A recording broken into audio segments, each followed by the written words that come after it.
꼭 알아야 할 어제의 뉴스. 문재인 대통령은 현충원 참배와 국무회의를 주재한 데 이어 신년 인사회에 참석했습니다. 신년 인사회에선 네 손가락 피아니스트 이희아 씨가 피아노 연주는 물론 직접 노래까지 불렀습니다. 특히 몸이 아파 불참한 가수 강산아 씨 대신에 넌 할 수 있어를 부를 때는 대통령 내외와 참석자들의 큰 호응을 받았습니다. 할 수가 있어. 그게 바로 대한민국 평창. 문 대통령은 인사말에서 지난해 국민 안전을 위협하는 재해와 사고를 겪으면서 깊은 슬픔에 잠긴 일이 여러 번 있었다며 새해에는 안전한 대한민국을 소망했습니다. 저는 그럴 때마다 모든 게 대통령과 정부의 잘못인 것 같아 무거운 책임감을 느낍니다. 또 좋은 일자리 창출과 격차 해소에 주력해 양극화 해소에 큰 전환점을 만들겠다고 다짐했습니다.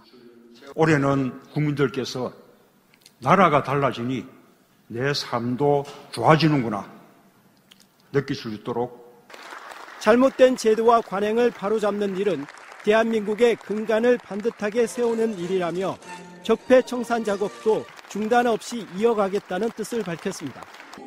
오늘 인사회에는 자유한국당 홍준표, 국민의당 안철수, 바른정당 유승민 대표는 불참했습니다. 다스의 상속세 납부 방안 문건들입니다. 김재정 씨가 사망한 2010년 2월 7일 직후 만들어진 것으로 법인세 신고 기한인 3월 말 이전에 검토해야 한다고 못 박습니다. 모두 5건 중 공문서 양식의 첫 번째 문건입니다. 김 씨 추정 재산이 1,030억 원이란 사실과 함께 해당 상속세 납부에 대한 개괄적인 방법을 제안합니다. 다스 내부 제보자는 이 문건을 청와대가 만들었다고 말했습니다. 두 번째 문건은 상속세 신고를 위해 필요한 서류 목록들을 꼼꼼히 정리했고 세 번째 문건은 김 씨 재산 목록과 평가액입니다.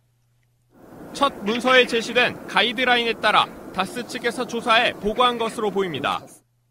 네 번째 문건은 대안을 8가지로 분류해 유불리를 따졌고 마지막 문건은 이에 따른 시나리오를 통해 상속세를 계산했습니다. 그런데 상속인인 김 씨 부인 권영미 씨가 납부해야 할 세금보다 더 중요하게 제시된 것은 다스로부터 유출될 금액이었습니다.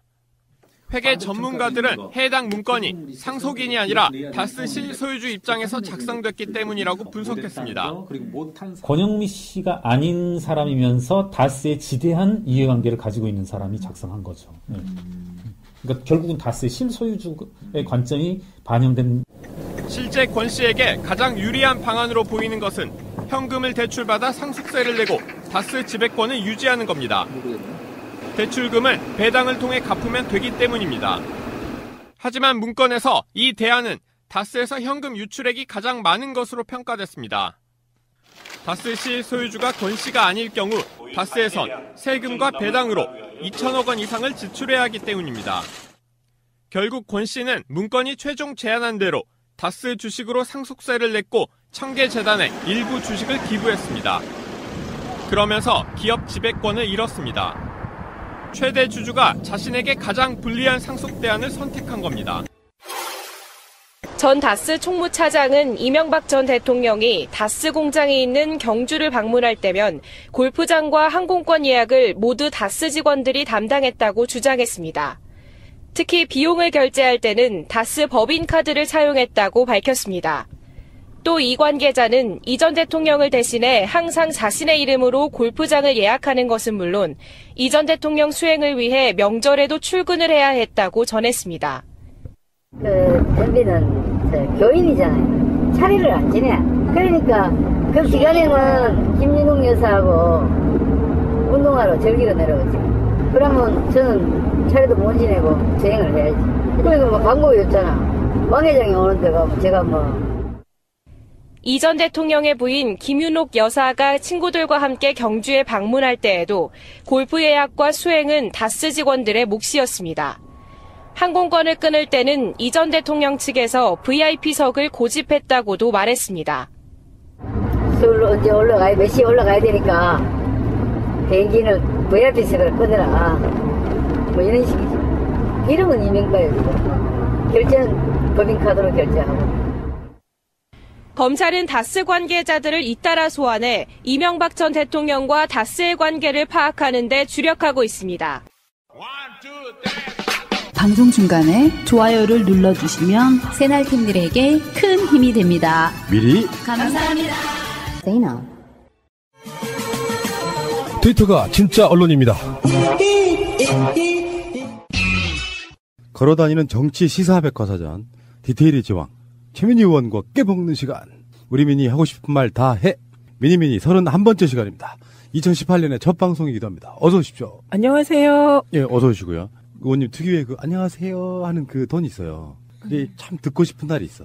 안녕하세요. 안녕하세요. 안녕하세요. 아, 그래요? 안녕하세요. 자, 이지영 실장님. 네, 안녕하십니까. 어서 오시고요. 새해 복 많이 받으시고 두 분. 네. 새해 복 많이 받으십시오. 네, 새해는 무엇이든 술술 잘 풀리는 새해 되십시오. 예. 올해는 진짜 꽃길만 걸었으면 좋겠습니다. 꽃길만. 저는요, 네. 제가 1987을 보았어요. 1987 때 저는 말지 기자로 전국을 누볐거든요. 그런데 6월 항쟁이 취재를 하다 보면 부산 카톨릭 회관 옥상 농성에서 시작을 해요. 초기에. 그런데 마무리는 광주 카톨릭 회관 농성으로 끝납니다. 그래서 그때도 저희가 야 부산에서 시작해서 광주에서 끝내는구나. 예. 부산과 광주가 화합하면 못할 일이 없구나. 뭐 이런 농담도 했거든요.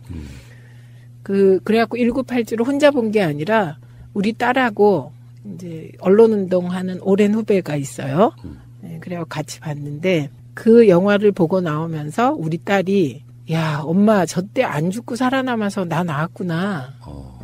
그러니까 영화를 보다가 우리 딸이 이모라고 부르는 제 후배가 옆에서 엄마는 저 때 뭘 했고 소근소근 속닥속닥 계속 얘기를 해준 거예요. 그러면서 우리 딸이 두 번째 한 말이 와 내가 87년에 대학생이었다면 우리 엄마 속 엄청 끓였겠다. 피는 못 속이는 거잖아. 뭐 이러더라고요.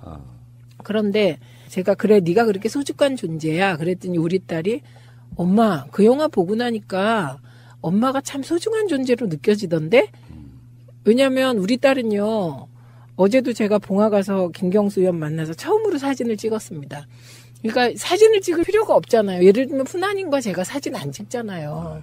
제가 뭐 이주영 실장하고 사진 안 찍잖아요. 가까운 사이들이. 그런데 우리 딸이 이제 김경수가 TV 화면에 나오면 내가 어머 김경수 나왔네 그러면 엄마 친구야? 왜 그렇게 이름을 불러 그래요? 그래서 내가 친구가 아니라 후배야.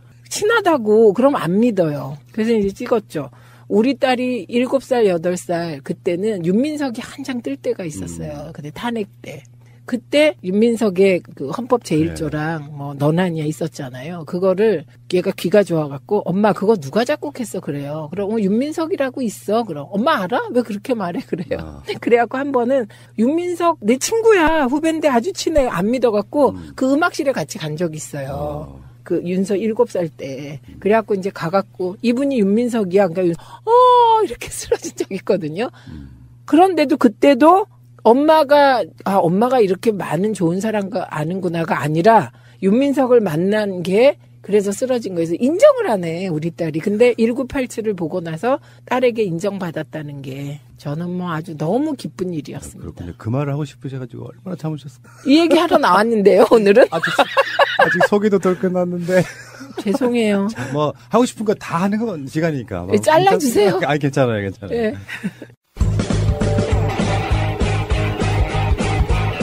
제도로서의 민주주의가 흔들리고 구타는 일은 이제 없습니다. 민주주의가 밥이고 밥이 민주주의가 되어야 합니다. 자, 이정 실장님. 네. 내 순서는 언제 오나. 자, 지역구. 지역구는요. 와부읍, 진건읍, 조안면, 태계읍면, 금곡동, 양정동, 다산 1, 2동입니다. 예, 지금 도로는 없어졌고요. 네. 지역 자체, 이 호칭 자체가 없어진 거예요? 이제는? 네, 없어졌습니다. 지금도 부르실 것 같은데? 물론 푸나님이 이렇게 안 지우고 쓰고 계신 것처럼 많은 분들이 뇌의 관성에 젖어 있죠. 네. 그런데 이 다산 1동, 다산 2동은 행정동이에요. 그러니까 우리나라가 이게 되게 독특한 건데요. 법정동과 행정동이 달라요. 그것도 있고. 네. 양수리 드물머리 이것처럼 일제가 네. 바꿔놓은 명칭도 엄청 많다 그러잖아요. 그 일제가 바꿔놓은 우리 명칭을 찾으려면 그건 정말 큰 작업이고요. 그 다음에 우리 동네는 지금 행정동으론 다산 1동, 다산 2동으로 바뀌었어요. 그러니까 주민등록상의 주소도 다산 1동, 다산 2동으로 바뀌어요. 그런데 내가 이 아파트의 소유주다, 이 집의 소유주다라고 법원 등기에 적혀 있는 이름은 여전히 지금동 도농동인 거예요. 예, 요 법정동은 아직 안 바뀌었는데 그래서 이 법정동, 행정동 개념이 굉장히 복잡해요. 이거 어떻게 통합해야 되는데. 혹시 이 동네가 그 정약용 선생님 연관이 있습니까 또? 예전에 태기현 생각나시잖아요. 아무 관계 없다 그러잖아. 네, 근데 이 남양주에 조한이라는 곳이 있습니다. 거기에 다산 생가가 있어요. 아, 그래요? 그래서 원래 다산은 남양주 분이세요. 네, 그런데 이게 마치 강진에 유배간 곳이 더 유명해진 거는 그거는 이제 조금 남양주가 다산을 기리는데 부족한 점이 있었던 거죠. 그렇죠. 그렇습니다. 근데 저 아직 안 끝났어요. 아까 1987. 1987 얘기 좀 하면 안 돼요? 네, 더 하세요. 네. 마무리를 못했어요. 핀잔 주는 바람에. 미니 하고 싶은 말 다 해. 그래서 우리 딸이 그렇게 이제 엄마 참 소중한 사람이다. 그 말을 딸한테서 들으니까요. 그래갖고 그날 제가 잠을 조금 설쳤어요. 잠을 설치면서 인생을 이렇게 돌아봤는데, 처음으로 참 잘 살아왔다 이런 생각이 들더라고요. 처음으로.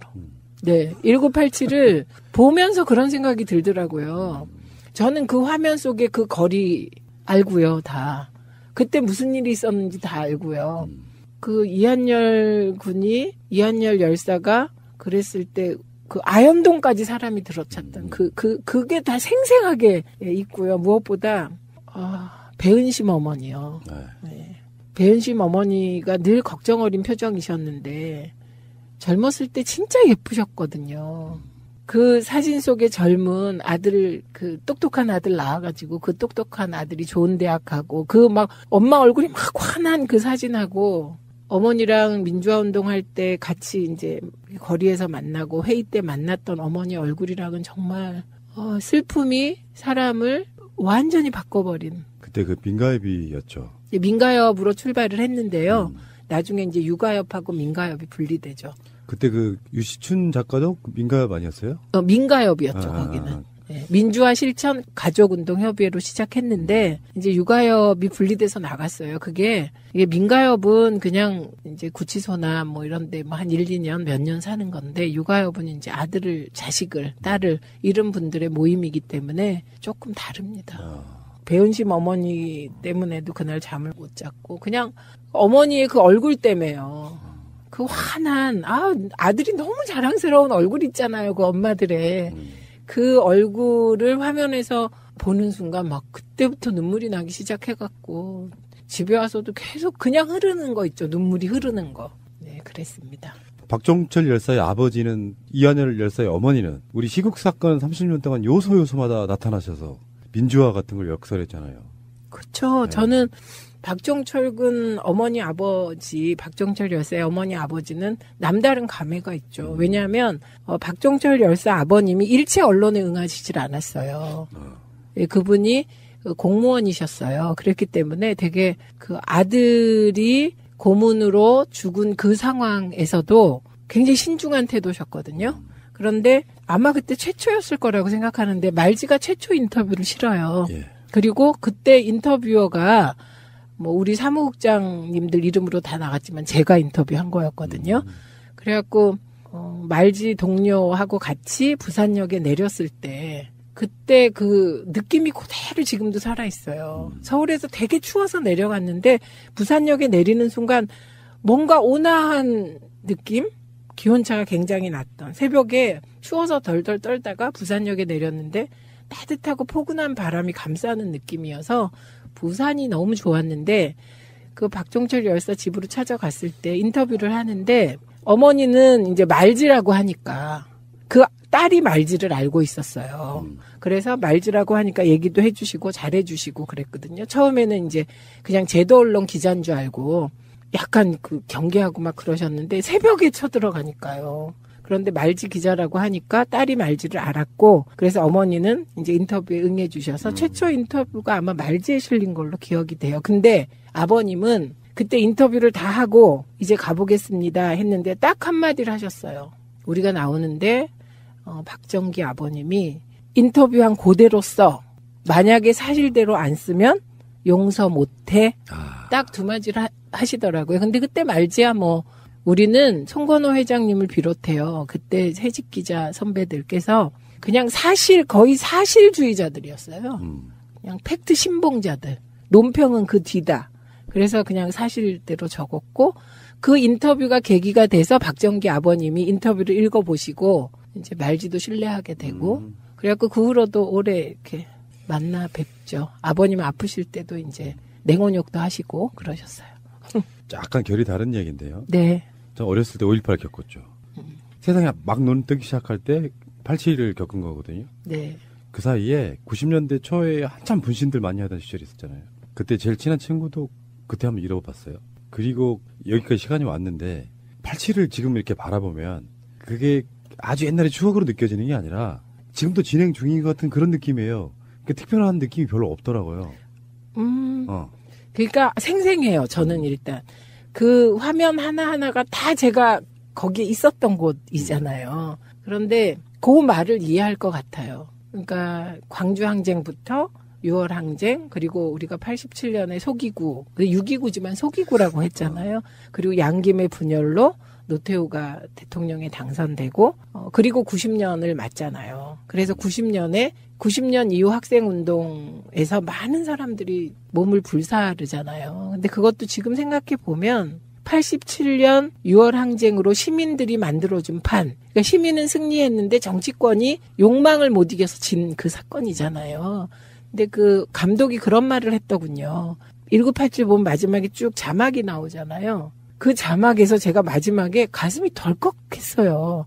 저기에 만약에 양김 분열로 노태우가 당선됐다. 이 한 줄이 들어가면 어떡하나. 그래갖고 저는 그걸 보면서 마지막 자막을 보면서 막 나오면 어떡하지 막 콩닥콩닥 했는데 안 나왔더라고요. 근데 이미 감독이 인터뷰를 했더라고요. 그거를 넣을까 고민했대요. 예, 그런데 시민들에게 좌절감을 주고 싶지 않았다. 그래서 의도적으로 뺐다. 이런 인터뷰를 봤거든요. 그러니까 되게 감독이 깊은 고민 속에 한 줄을 넣을까 말까 했다. 그게 되게 감사했어요, 저는. 그리고 그 일은 지금도 돌아보면 시민은 승리한 거 맞습니다. 희생을 통해서. 그런데 정치권이 그건 욕망이라고밖에 표현할 수 없습니다. 뭐라 그래도 욕망의 조절에 실패해서 의사 군부 독재 정권에게 5년 동안 또 나라를 맡긴 꼴이 됐고 그렇게 된 거죠. 그 드라마나 영화에서 어떤 장면, 어떤 소품, 어떤 음악 하나도 다 이유가 있는 것처럼 그럼요. 역사를 돌아보면 역사 속에 필요 없는 건 없더라고요. 반면 교사하면 되니까. 그러면서 역사는 발전하는 거니까. 그러면서 민주주의는 발전하는 거니까요. 그런 관점으로 보면 될 것 같고. 네. 그런데 그랬기 때문에 시민은 승리했고 많은 선배들의 희생 속에 6월 항쟁이 진행됐는데 정치권이 실패하게 되면 결국은 또 5년의 민주화가 유예되는 거잖아요. 그게 저는 그 노태우 보통 사람 대통령 노태우가 결국은 거기도 공안정국 하게 됐고요. 공안정국 속에서 학생들이 분신한 거고 열사가 그렇죠. 나온 네, 거거든요. 그러니까 결국 정치권 민주화를 명분으로 내세운 정치권의 실패가 수없이 많은 열사를 만들어낸 거죠. 그래서 지금 생각해도 저는 그때 이제 제가 정치를 하리라고 꿈에도 생각을 안 했는데 정치권이 잘못해서 학생들이 많이 죽은 겁니다. 네, 맞습니다. 네. 잠시 후에 다시 오겠습니다. 숙연해지는 시간이었습니다. 새해 1월 1일 날 우리 의원님도 봉화 가셨죠? 저는 봉화 가기 위해서 너무 돈을 많이 써갖고 왜요, 처음 갔을 때는 막 좋았는데 갔다 오니까 허탈했어요. 돈을 많이 썼다는 게 무슨 뜻이에요? 그러니까 제가 KTX 타고 갔다 오시지 않으셨어요?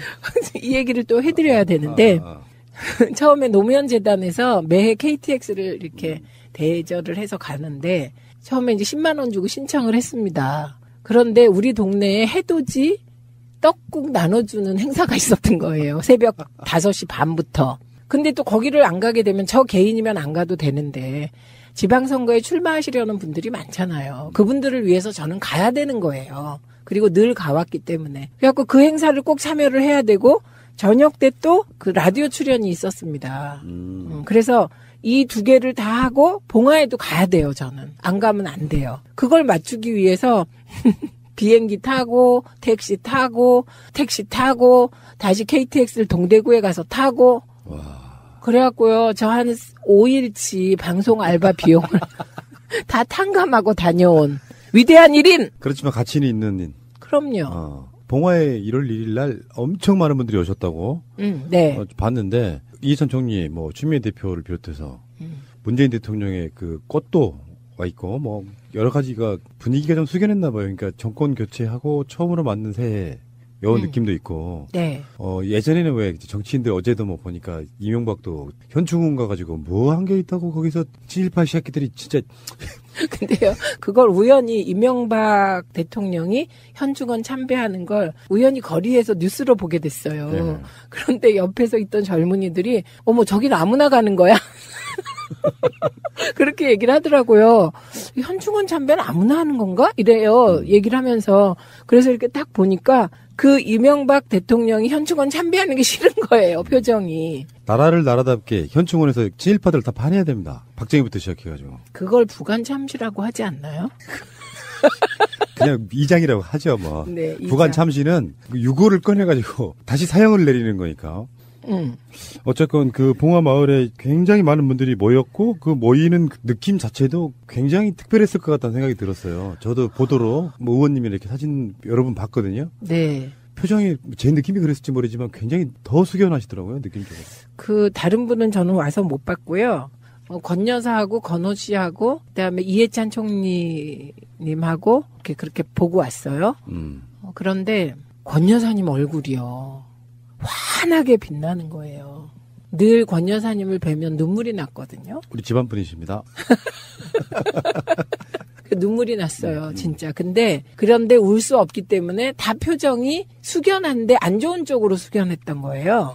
그런데 올해는 그냥 권 여사님이 이게 가만히 계셔도 환한 빛이 나는 거예요, 진짜로. 그래서 제가 사진을 찍어서 처음 올렸는데 그거 보시면 환한 게 드러나요. 표정이 바뀌었고 그 다음에 또 그렇게 아우라가 있게 바뀐 느낌을 준 게 이해찬 전 총리세요. 정말 환하게.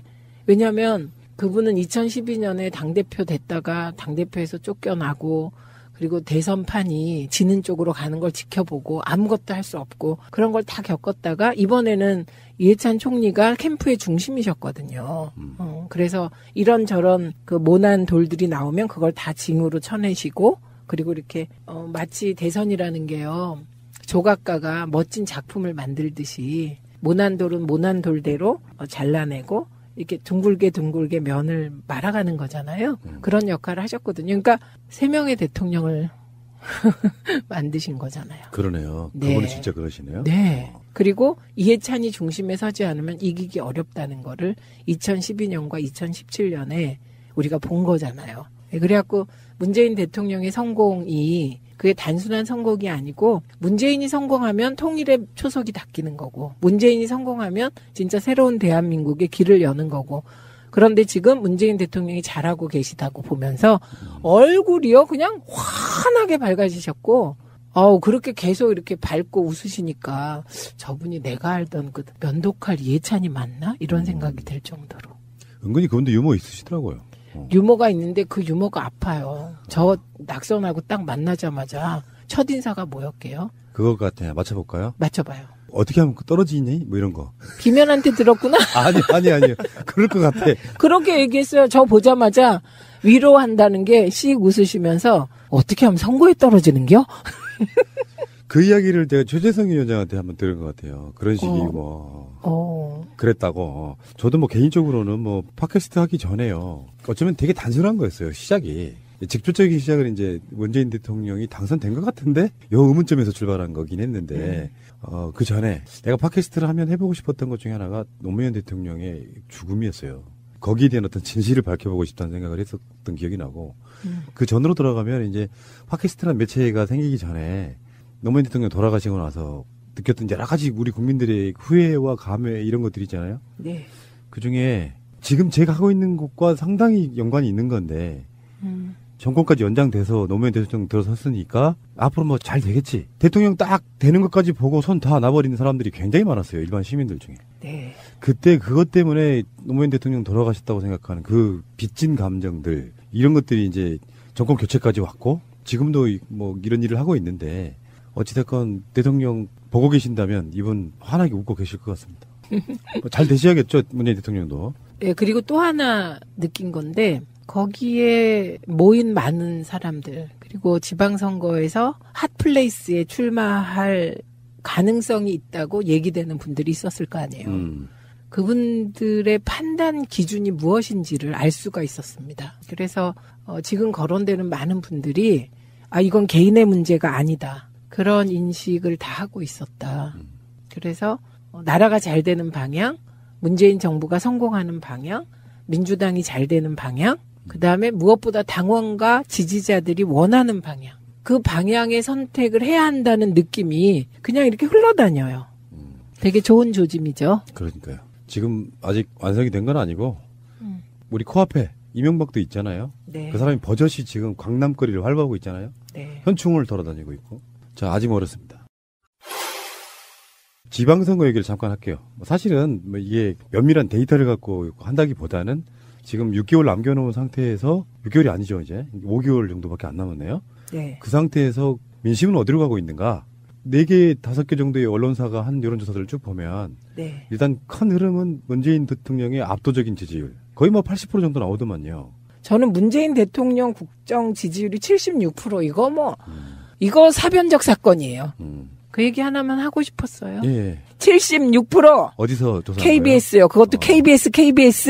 그렇군요. 어떤 분들은 이제 정례 조사를 하고 있는 리얼미터와 갤럽의 어떤 조사 방식이 문제를 삼기도 하는데 그건 자취하고라도요. 그 문재인 대통령 지지율이 75%에서 80% 정도 사이 나오고 그다음에 서울, 경기 등 포함해가지고 TK 정도를 제외하고는 민주당이 압승 예상된다. 이런 결과가 나오더라고요. 네. 그렇기도 하고 남양주에서 여론조사를 한번 했답니다. 근데 그 중에서 병지역 포함하여 네, 여론조사를 했는데 원래 병지역은 제가 처음에 2015년 초에 남양주 병으로 이사 갔을 때 그때 여론조사를 해봤을 때 그때 새누리당이 43에서 45, 민주당이 15% 내외 그때는 그랬고요. 그 다음에 이제 국민의당이 분당해서 2016년에 나갔잖아요. 그때 여론조사를 해도 그때 새누리당은 47%, 8%. 그리고 민주당은 12%. 안철수의 국민의당이 17%, 18% 나왔어요. 그렇게 여기가 반민주당, 반문정서가 강했던 지역이에요. 병은. 근데 이게 이제 가불도 조금 달랐지만 거의 비슷하게 나온. 우리보단 좀 낫지만. 그런데 이번에 시장으로 나오려는 어떤 사람이 여론조사를 했는데 자유당이 10%밖에 안 나왔다고 합니다. 그래서 그게 지금 지각 변동을 막 또 일으키고 있거든요. 몰락이죠, 몰락. 지금은 그런 분위기고, 그러니까 요 여론조사들과는 별개로 좀 주의해서 보셔야 될 여론조사가 또 있었어요. 차기 여권의 대권 후보를 묻는 질문에는 지난 여당의 그 대권 주자로 나왔던 사람들이 거론됐습니다. 그런데 야권에서 거론된 사람은 거의 독보적으로 한 명밖에 없어요. 유승민. 그러니까 그 여론조사는 14%의 탄핵 반대한 분들을 제외하고는 사람들이 그냥 보수 쪽의 앞으로의 리더는 유승민이었으면 좋겠다 이렇게 생각하는 거죠. 세가 좀 약해서 대놓고 지지는 못해도 네. 그래도 찾다가 보면 최소한 민주당 기회를 못 찍겠다 하는 사람들은 유승민 바라보고 있다는 거죠. 네, 그런 거죠. 그리고 이게 양당, 바당국당이 지금 통합하고 있는데 거기서도 바당국당이 통합했을 때 대표가 누가 되냐 물어보면 압도적으로 유승민이 나옵니다. 그래서 그걸 보고 제주는 곰이 부리고 뭐 돈은 대놈이 번다 뭐 이런 얘기가 나오고 있는 형국이니까 예. 이거는 이후의 흐름, 이후에 이제 이 정치판의 보수 혹은 보수가 어디로 갈지 흐름을 읽는 되게 중요한 것 같고요. 그 다음에 이제 또 하나의 의미 있는 여론조사가 있습니다. 지금 푸나님이 주로 얘기하신 그 민주당의 우호적인 분위기 있잖아요. 그건 맞는데 그걸 떠나서 현직 도지사 시장을 찍을래 말래를 물었을 때 안 찍겠다가 거의 60% 가까이 돼요. 알죠. 예, 그게 충돌하는 지점이에요. 충돌. 왜냐하면 지금 그 민주당 출신의 현역들은 다 지지율이 높아요. 엄청나게 높아요. 그런데 핀트를 조금 달리해서 다시 또 현역 도지사나 시장을 뽑을래? 이렇게 물어보면 싫다가 60% 가까이 돼요. 찍겠다는 30%가 안 돼요. 그러니까 요 두 개를 잘 이제 같이 흐름을, 이후의 흐름을 보면 뭐가 나오지 않을까 싶어요. 그렇죠. 보수의 재편, 뭐 이렇게 표현도 하는데, 그게 아닌 것 같고요. 가장 중요하게 봐야 될 게, 당신은 진보 성향이십니까? 아니면은 보수 성향이십니까? 물었을 때요. 네. 거의 진보 성향이라고 답한 분들이 50%가 훨씬 넘고, 네. 내가 보수 성향이라고 답한 사람들이 20, 30% 정도밖에 안 됩니다. 30%가 안 된다는 게 의미가 있는 거죠. 이 지형에서 이제 뭐 중도 확장 이야기가 또 나올 수도 있겠지만, 그러니까 내가 진보 성향이라고 말하는 사람의 기본 성향은 일단은 민주당 부류 또는 뭐 진보 정당들까지 포함해가지고 찍겠다는 사람들이 기본 베이스가 깔려 있다면, 확실하게 3당 합당 이전에 완전히 역전 현상이 이제 표로 확인되고 있는 게 아닌가 이런 생각이 좀 들어요. 지지율로 확인이 되고 있는데, 지금은 이제 진보 보수의 이분법에서 완전히 벗어나야 된다는 신호라고 그거를 보는데요. 왜냐하면 정치권만 진보 중도 보수 찾아요. 네, 그리고 이거 보세요. 진보 보수 중도의 요 프레임하고 여전히 자유한국당이 쓰고 있는 프레임 있잖아요. 빨갱이, 친북 프레임은 통하는 거거든요. 이미 국민들에게 빨갱이 프레임, 친북 좌파 프레임은 통하질 않아요. 14%를 제외하고는. 탄핵 반대 14%. 그리고 요거의 연장이 진보냐, 중도냐, 보수냐 이걸로 보는 건데 이미 국민들은 이념적 스펙트럼으로 자기를 분류하질 않아요. 그래서 저는 빨리 이 프레임을 바꿔야 된다고 생각을 하고요. 안 맞으니까, 현실과. 그리고 이건 어떻게 보면 여전히 언론이나 정치권은 과거에 구새누리 세력의 프레임에서 못 벗어난 거죠. 그래서 물을 때 너 진보야 보수야 그러면 민주당을 지지하면 진보라고 답하는 거예요. 지금 제가 보면. 어쩌면. 네. 그런데 지금 민주당이 그러면 뭐 이념적으로 봤을 때 진보인가? 아니죠. 민주당은 보수 리버럴에 가까운 거예요. 근데 상대적 개념으로는 진보라고 볼 수 있고. 14%에 비하면 오른쪽 14%에 비하면 진보인데 그 기준이 우리는 세계적인 기준보다 훨씬 오른쪽으로 와 있습니다. 그 기준이. 그래서 저는 이런 식의 질문은 앞으로는 무의미하다. 그런데 다만 정파적으로 볼 때 우리가 진보다 보수다를 떠나서 이게 자유한국당 너 얼마나 지지하냐?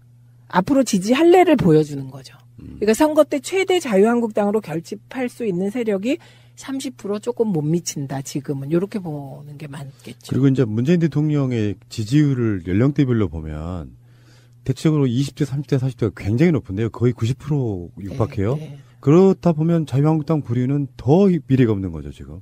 그렇죠. 점점 정말 제가 요즘에 많이 하고 있는 말입니다만 지지하기 부끄러운 정당. 내놓고 지지하지 못하면 확장할 수가 없어요. 나 혼자 나는 자유한국당 지지한다고 하지만 밖에 내놓고 이야기를 못해. 비난과 따가운 시선 때문에. 근데 그런 사람들은 그렇게 소멸해 가는 거고요. 세월이 밀어내주겠죠. 그러면서 그 흐름을 조금 아는 사람이 유승민인 거죠. 한마디로 말하면. 그렇죠. 살짝 비껴 나와가지고 자기는 빠져나와서 지금 나는 그런 보수 아니야라고 말하고 있는 거지만 네. 그것도 아마 유승민 같은 사람들이 만약에 정치를 정말 잘 해가지고 뭔가 보수 이미지를 새롭게 스마트하게 만들어주면 모를까. 오늘 또 뭐 신년 관련해서 유승민의 이야기를 들어보면 생각하는 건 뭐 다를 게 별로 없더만요. 뭐 이미지만 그렇게 변신하고 있는 거지. 그러니까 제가 과거에 머물러 있다는 거에 유승민 대표도 포함되는데요. 지금 각 정당들의 진보 보수 포지션과 직접 연결되는 게 대북 정책, 한미 관계 뭐 이런 겁니다. 근데 이번에 그 김정은의 신년사에 대한 태도에서 유승민 대표도 과거에 머물고 있다 이런 생각을 주기 시작한 거죠. 그래서 유승민은 되게 안보는 아주 극보수, 그죠?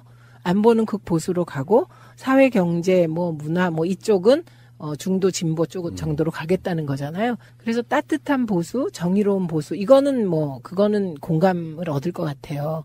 그런데 지금 상황에서 아주 극보수적 대북 관계 포지션이 과연 지금 유승민을 지지하려고 하는 보수조차 설득할 수 있을까? 그러니까 그 부분은 여전히 14%를 바라보고 있는 거거든요. 그래서 성찰해야 될 대목이죠, 유승민.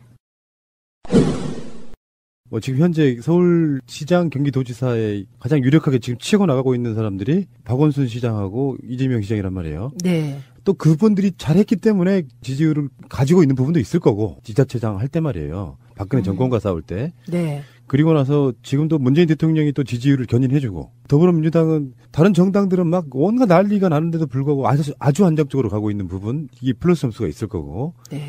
그러면서 지방선거 5개월 전에는 압승의 분위기가 있다고 하지만 네. 문제는 이제 이게 서로 간의 세팅이잖아요. 그런 게 있더라고요. 예를 들어서 경남에 누가 나가야 되는데 아까 말씀하신 분 중에 한 분 부산에 대구에 누가 나가야 되는데 사람들의 어떤 기대치가 한껏 올라와 있는데 네. 그 기대치에 못 미치는 어떤 느낌을 주는 사람이 세팅이 되면 네. 특히 지방선거는 그 사람의 인지도 같은 게 굉장히 중요한 선거 중에 하나잖아요. 네, 그렇습니다. 그런데 이런 면이 있어요. 내년 지방선거 때 앞으로 이제 5개월 10일 정도 남은 거거든요. 그 지방선거 구도가 어떻게 될 거냐. 이게 제일 중요하고요. 첫째. 그다음에 두 번째는 그때 이슈가 뭐가 될 거냐. 이게 중요하죠. 그렇죠. 그리고 세 번째가 인물이에요. 되게 아무리 그래도 인물인데 첫 번째 구도는 지금 바당국당이 통합해도 다시 이제 무소속 연대나 뭐 생기지 않겠습니까? 그걸 염두에 놓고 보면 다자구도로 간다고 봐야죠. 그런데 가장 경계할 게 만약에 자유한국당과 통합한 신당에 서로 밀어주기식, 그러니까 특정 지역에는 후보 서로가 안 내는 방식으로 그런 식으로 연대를 하게 되면 좀 어느 정도 타격은 받지 않을까 싶은데요. 특히 중립 지역 같은 경우 이제 뭐 충청도라든지 제주도라든지 약간 중립적 느낌 있는 곳이잖아요. 근데 충청도의 경우는 지금 옛날과 달리 여야 지지율을 보면 굉장히 안정적 흐름으로 가고 있습니다. 그리고 충청도는 문재인 대통령의 예의 바른 품격 있는 정치를 밑바닥에서 그 저변에서 굉장히 높이 평가한답니다. 예, 그래서 되게 안정적이에요. 의외로. 그렇구나, 의외로. 예, 충청도 그렇고 제주도는 지금 원희룡 지사가 국정농단이나 이명박에 대한 여러 가지 의혹으로부터 좀 자유로운 거예요. 상대적으로. 네, 그렇기 때문에 거기는 뭐 조금 뭐 달리 봐야 되는 측면이 있는데요. 그래서 구도는 여전히 다자구도로 갈 거다. 그게 3자냐 4자냐 뭐 이렇게 될 것 같아요. 벌써 몇 개월 전부터 네. 압도적으로 이길 거다라고 하는 것이 주는 효과가 있는데 네. 나태해지는 부분, 긴장감이 떨어지는 부분도 있을 거고요. 반대로 이런 경우 있잖아요. 엄살론이 나중에 나오잖아요. 아, 우리 사실은 위험해라고 계속 엄살을 피워줘야 지지자들이 더 뭉치게 하는 효과. 무조건 이긴다고 하면 지지자들이 투표장에 많이 안 나올 가능성도 있다. 뭐 이런 얘기도 있잖아요. 그건 당연히 있죠. 근데 나태해질 수는 없어요. 왜냐하면 나태해지기에는 대선을 이끈 시민적 동력이 너무 커요. 네. 그래서 촛불의 힘이 저는 지방선거까지 밀고 갈 거라고 봅니다. 그러면 만약에 촛불의 힘을 민주당이 거스른다. 그럼 한 방에 훅 가요. 무엇보다 그렇게 한 방에 훅 간다는 걸 추미애 대표가 너무 잘하세요. 그럼 추미애 대표만 잘하냐? 아니에요. 민주당의 내노로 하는 전략가들이 너무 잘 알고 있어요. 민주당 의원들이 너무 잘 알고 누가 가장 잘하냐? 민주당 당원들이 너무 똑똑하게 잘 알고 계세요. 좀 많이 걱정되는 것들 중에 하나가 왜 예전에 그 노인 폄하 발언 이런 것처럼 선거에 임박해서 한 일주일 남겨놓고 어떤 막말 이런 발언들이 터지면서 뭔가 여론이 싸게 식는 뭐 이런 거 굉장히 조심해야 될 것 같아요. 네, 굉장히 조심해야죠. 그리고 조심하겠죠.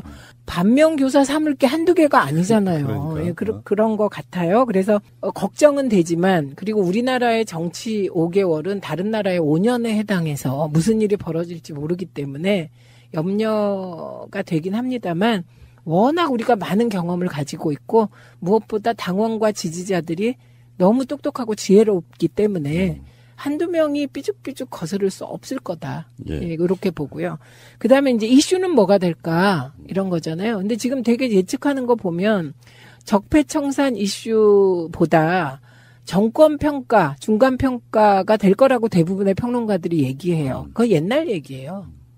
지금은 중간평가 정도 되려면 정권이 뭐 한 2년 정도 되고 안정적으로 집권했을 때 중간평가지 지금은 중간평가 이슈를 내세워도 그렇게 시민들한테 크게 먹힐 것 같지 않습니다. 그러니까 이건 여론조사에서는 지방정부 평가냐 문재인 중간평가냐 그러면 그냥 문재인 평가지 이렇게 얘기할 수 있어요. 그런데 실제로 작동되는 프레임이 아니에요. 그건. 근데 이런 것도 있죠. 중간평가라고 해도 못했냐? 잘했냐 네. 이렇게 되는 거죠.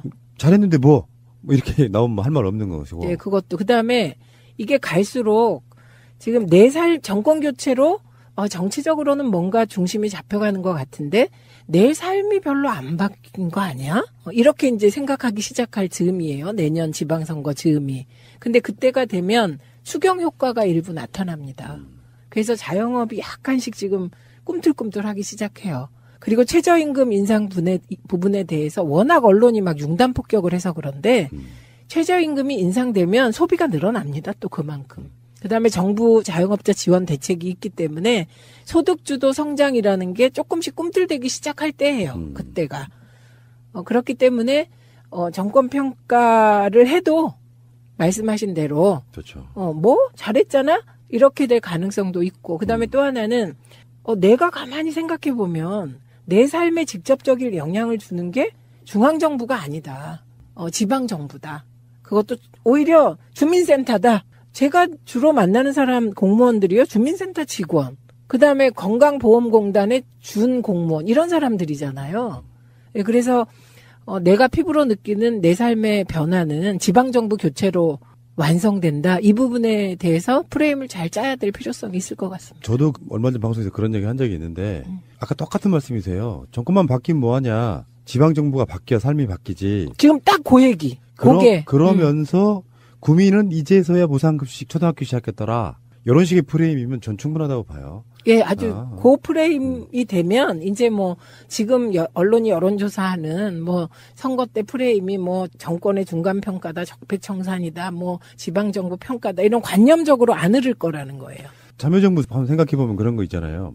노무현 대통령이 잘했냐 못했냐 이런 것보다 어떤 그런 세력들과 언론들과의 싸움에서 지다 보니까 그게 각종 선거에 무조건 패배로 나타나는 경우가 굉장히 많았잖아요. 뭐 17대 0 뭐 이런 식의 표현이 있었잖아요. 네. 그러니까 그 흐름이 아무것도 아닌 것 같지만 결국에는 국민들이 사실은 정권을 지지함에 있어가지고 체감하는 뭐 그것도 있겠지만 한편으로는 언론이 말해주는 것들이 전부인 양 생각해서 자기들한테 뭐 잘못해준 것도 없는데 지지율이 빠지고 보궐선거는 무조건 지고 하면서 사실은 마치 그 당시까지만 해도 실패한 정권처럼 인식시키게 만들었잖아요. 네. 그래서 선거에 이기는 게 굉장히 중요하더라고요. 그렇죠. 그걸 누구보다 잘하는 게 문재인 대통령이세요.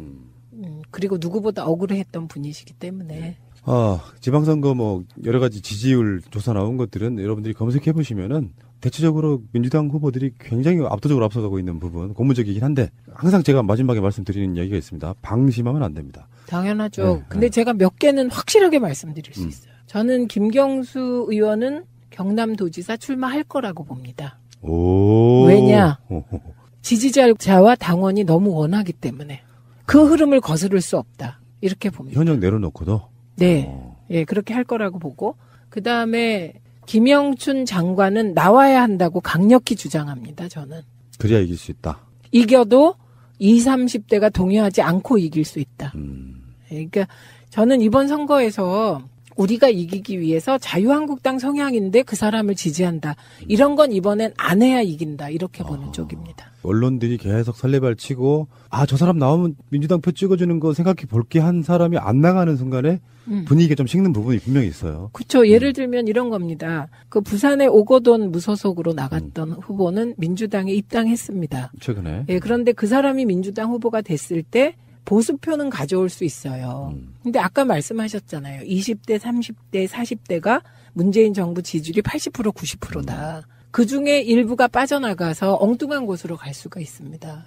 그래서 이번에는 그 확장된 지지율, 그러니까 문재인 대통령의 확장된 지지율, 민주당의 확장된 지지율을 스스로 좀 받아들여야 돼요. 스스로를 의심하지 말고. 그리고 문재인 대통령이 지금 지지율이 높은 것은 이건 순전히 문재인 대통령이 잘하기 때문입니다. 저는 언론이 이렇게 흔드는 와중에 지지율이 유지되는 거는 이건 정말 너무 잘한다 이런 거고. 예, 그렇기 때문에 우리의 정체성을 확실히 하면서 촛불 정신을 이어받아서 지방선거를 끌고 가야 한다 이쪽입니다. 그리고 또 하나는 서울시장의 경우 박원순 시장에 대한 지금 지지도가 높습니다. 그런데 박원순 시장이 3선에 도전하는 것이 과연 박원순의 대권 행보에 도움이 되냐 이렇게 물었을 때 반응이 엇갈리기 시작해요. 그러니까 이거는 그게 더 나아? 국회를 한 번도 안 들어가고 대권 도전하는 게 가능할까? 그래서 저는 개인적으로는 국회 들어가야 대권에 가까워진다고 보는 쪽이고 국회를 이해해야 대통령이 되어서도 직무수행을 잘할 수 있다고 보는 쪽이에요. 문재인 대통령도 현역 국회의원과 당대표를 거치면서 대선 주자로 다시 거듭났죠. 그래서 당을 이해하지 않으면 대통령 되기가 어렵습니다, 일단. 그래서 박원순 시장한테 만약에 제가 그 참모였다면 저는 무조건 국회 재보선으로 가라고 했을 거예요. 네. 제가 보는 한도는 지금까지의 경험에서. 그런데 이제 최근에 정봉주 의원이 풀렸잖아요. 그러니까 많은 사람들은 정봉주가 노원을에 나가면 될 거다 이렇게 생각하잖아요. 그런 데를 나갈 수 있을까? 못 나갑니다. 노원병입니다. 노원병. 어머, 거기도 병이군요. 근데 못 나간다고요. 정봉주가 풀려났는데 안정적인 곳에 나간다. 그거 못해요. 그러니까 일부 기자 제가 기사 보니까 정봉주가 서울시장에 나갈 수 있다. 이런 기사를 봤는데 그 전제 조건이 있어요. 새해 여론조사 막 돌렸잖아요. 그러면 의미 있는 숫자가 나왔다. 정봉주 지지율이. 그럼 안 움직일 수가 없어요. 하긴. 그 핵심은. 정치인의 속성이기도 하죠. 그리고 만약에 지금 정봉주 의원이 여론조사를 했어요. 근데 지지도가 25% 나왔다. 그럼 무조건 뛰게 됩니다. 그렇겠네요. 25% 뭐 이렇게 나오면. 저는 정청래 의원을 응원합니다. 정청래와 정봉주 두 분은 그냥 한 그룹 같은 이상한 가위바위보로 느낌? 단일화한대요. 그것도 너무 신선합니다. 왜냐면요, 권력 자체는 하찮은 거다. 권력을 어떻게 잘 운용하느냐가 중요하다를 보여주는 거라 갑자기 전 그 얘기 듣고 두 사람이 확 더 좋아지던데요. 재밌는데 이제 이런 부분도 있겠죠. 그 시장과 도지사 이런 부분에 행정의 역할을 더 많이 하기 때문에 행정에 있어서 그 사람들의 실력을 떠나가지고 얼마만큼 더 안정감 있느냐도 중요할 거예요. 그래서 현직 프리미엄이 있는 거잖아요. 근데 제가 말씀드렸잖아요. 현직 프리미엄이 있는 거 맞고 그런데 또 사람들은 현직을 바꾸려는 흐름이 있다니까요. 그렇겠죠. 네. 그렇기 때문에 결국은 세상은 누가 더 빨리 이슈를 선점하고 프레임을 짜서 자기 얘기로 사람들을 설득하냐 이거든요. 지금 방송 들으시는 박원순 시장님의 마음이 쿵닥쿵닥 하시겠다. 최민희 서울시장? 신선한데 한 번씩은 바꿔줄 필요가 있다. 시장님 넘어갈게요 입으로. 저는 박원순 시장님을 오래 봐왔고 진짜 그렇기 때문에 대권에 가까이 가는 첩경. 굉장히 좋은 이야기 하셨어요. 예, 저는 아주. 네. 알겠습니다. 의원님 말씀을 듣고 나야 마치 고기 먹고 냉면 먹은 것 같은 확실히 안심이 되는군요. 예. 1부 마치고요. 2부에서 다시 오겠습니다. 최민희 방송은 다음 에피에서 이어집니다. 이 노래는 가왕 조용필이 1988년도에 내놓은 곡입니다. 제목은 서울 1987. 87 민주화 항쟁을 운유적으로 표현한 곡이고요. 그 이전에 생명이라는 곡에서는 광주 5.18을 또 다른 방식으로 표현하고 있습니다. 오랜만에 정말 오랜만에 이 자리에 나와 계신 분 소개를 해드리겠습니다. 여러분들 기억하시죠? 살아남은 아이. 책의 제목이기도 하고요. 그러면 이 제목만 들으시면 새가 날아든다 오랫동안 들으신 분들은 다 아실 것 같고요. 자, 형제복지원의 한종선님 나오셨습니다. 어서 오십시오. 네, 안녕하십니까. 어떻게 지내세요? 9월 7일 날부터 예. 국토대장정을 형제복지원에서 터에서부터 출발해서 9월 27일 날 국토대장정 마무리하고 2달간 쉬고 지금 또다시 국회 앞에서 연좌농성에 들어갔습니다. 참, 그러니까 19대 국회 때 특별법 발의 직전까지 가서 그게 무산됐단 말이죠. 그렇죠. 네, 그게 무산돼서 지금 다시 정권이 바뀌었고 국회도 새롭게 지금 20대 국회가 됐고 그 과정을 거치는데 지금 나아진 건 사실 없는 상태인 거예요. 네. 결국에는 특별법이 제정돼야만 뭔가 진상규명도 하고 등등 여러 가지를 할 텐데 그게 안 된 상태란 말이죠. 네. 일단 그 국회에서 법안이 상정이 돼서 이렇게 통과가 돼야지만 최소한 진상규명에 대한 저희들의 염원을 풀 수가 있는데 그런 과정이 아직까지는 전혀 답보 상태라 가지고 뭐 변한 것은 없지만은 이번에 국토대장정을 통해서 피해 당사자들이 직접 부산에서부터 서울까지 걸어오면서 자존감이라고 해야 되나? 우리가 이렇게 피해자로서 머물러 있기보다는 움직이면서 우리도 할 수 있다라는 것을 그런 것을 많이 느꼈기 때문에 자존감 회복이 조금 있었다라고 보고 있습니다.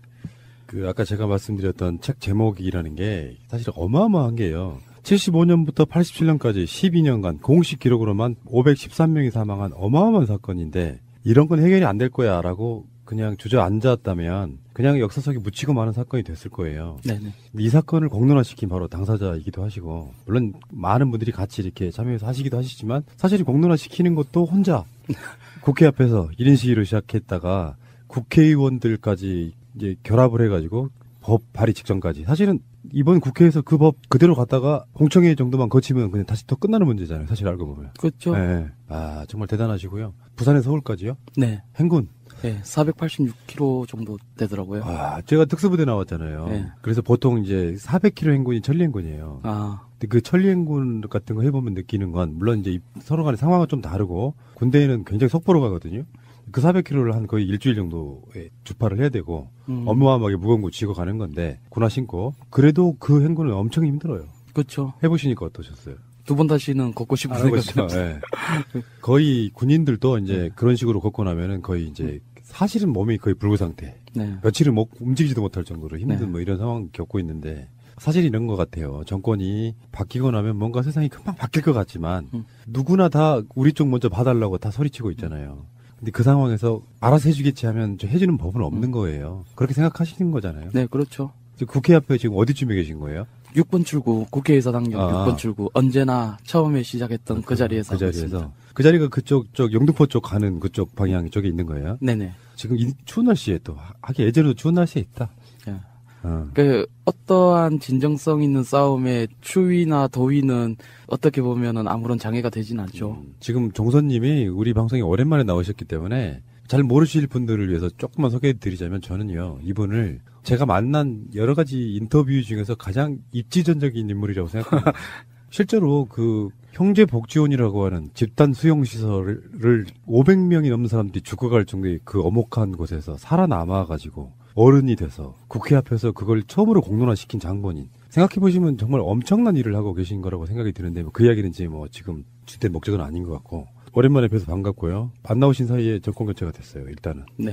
근데 실제로 이건 박근혜의 책임이라고 좀 보기는 어렵겠지만, 세력들이 다 그쪽에 다 얽혀있기 때문에, 실제로 또 박정희 정권 때부터 만들어진 사건이고, 그래서 박근혜가 직접 이 사건에 대해서 뭔가 인정하기는 좀 어려운 부분도 있었을 거라고 생각이 들어요. 네. 근데 이제 그 부분에서는 저는 어떻게 생각했냐면, 박정희 정권이든, 그리고 전두환 정권이든, 대한민국의 한 역사의 축인데, 그 잘못된 부분에 대해서 현 대통령이 인정을 안 하고 간다는 것은 또 이해가 안 되는 부분이 있는 거죠. 그래서 최소한 과거의 정권에서 있었던 과거사 사건이라 할지라도 현 대통령이 지금의 대통령으로서 역사적으로 남을 대통령이기 때문에 그 과거의 문제도 지금의 문제로 끌고 와서 인정을 하고 사과를 하고 상처를 치유하는 데 최선을 다해야 된다고 저는 생각했거든요. 그래서 이명박 정권 말기 때부터 박근혜 정권 때까지 계속 해왔지만은 그런 제스처가 없었다는 거죠. 혼자 1인 시위를 시작했지만 피해자들이 거의 한 250명 가까이 모였던 모양이에요? 네네. 지금 그분들은 어디에 계십니까? 전국의 각지에 흩어져 계신데 지금 당장의 생계가 곤란하기 때문에 직접 나오시기는 어렵고 그리고 몸들이 다들 후유증으로 인해서 많이 안 좋은 상태예요. 장애도 있으시고 그리고 저희 아버지랑 누나처럼 아직도 시설에 수용시설에 같이 계신 분도 있고. 자, 자세한 이야기는 이따가 다시 네. 하겠습니다. 획기적인 사건이 하나 있었어요. 이 과정에서. 네. 저는 획기적인 거라고 봅니다.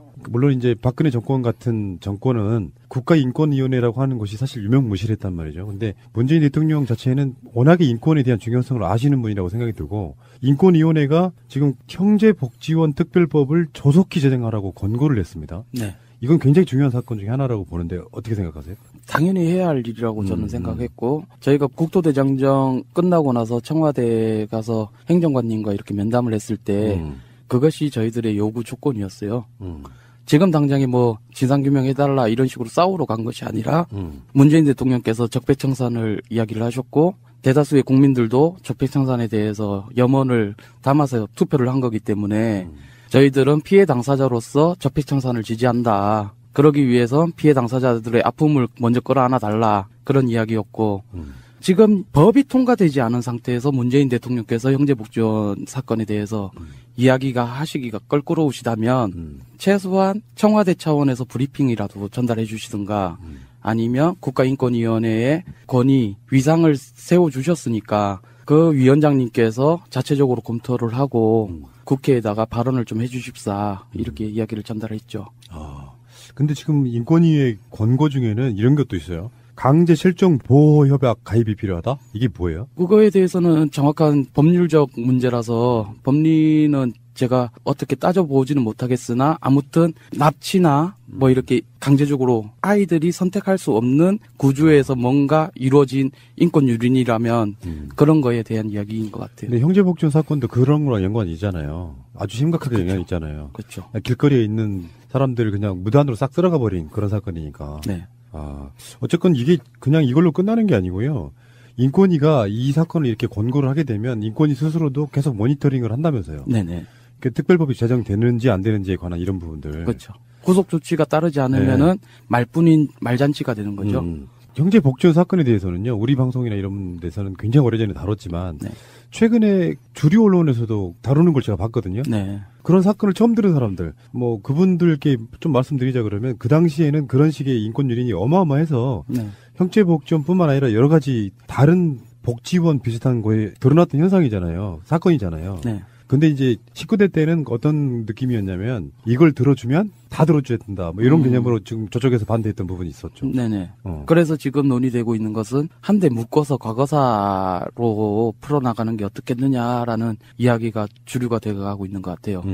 그런데 이제 그때도 마찬가지로 형제복지원 사건을 조사를 하면 자연적으로 그 당시의 시설에 대한 이야기를 안 할 수가 없어요.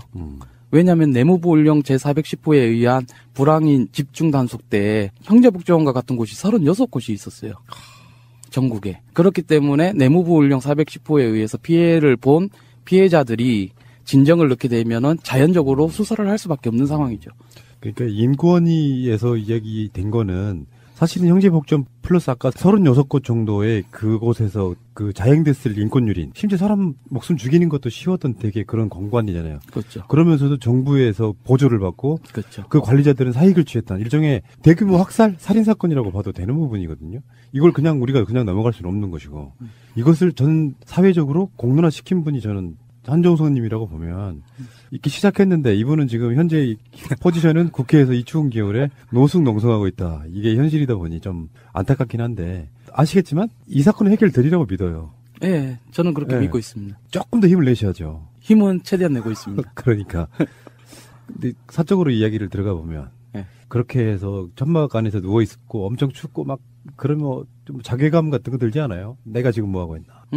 그런 자괴감은 2년 전에 털어냈어요. 그때 막 안 좋았을 때? 예, 굉장히 힘들었을 때. 정말 그 계란으로 바위치기 하는 그런 느낌. 네. 그 어떤 힘의 한계를 실감할 때. 그렇죠. 지금도 국회의원들 중에 그 당시 진선미 의원 같은 분들은 다시 국회로 들어갔잖아요. 네네. 지금도 계속 어떤 연락을 취하고 있는 상태입니까? 네, 하고는 있어요. 근데 빨리 해달라고 하세요, 이제 그러면. 그 이제 안행이의 이제 간사님으로 되다 보니까 일이 더 많아지긴 한 건 사실이잖아요. 예. 그러다 보니까 또 우리 사건만 해결해달라고 이야기할 수도 없는 포지션이고 그리고 제 입장에서는 과거사 그 법이 대한민국에서는 절실하게 꼭 필요한 법이기 때문에 꼭 형제복지원 사건의 이야기가 아닌 과거사법으로 빨리 추진을 해주셨으면 하는 게 또 바람이에요. 저는. 그러네요.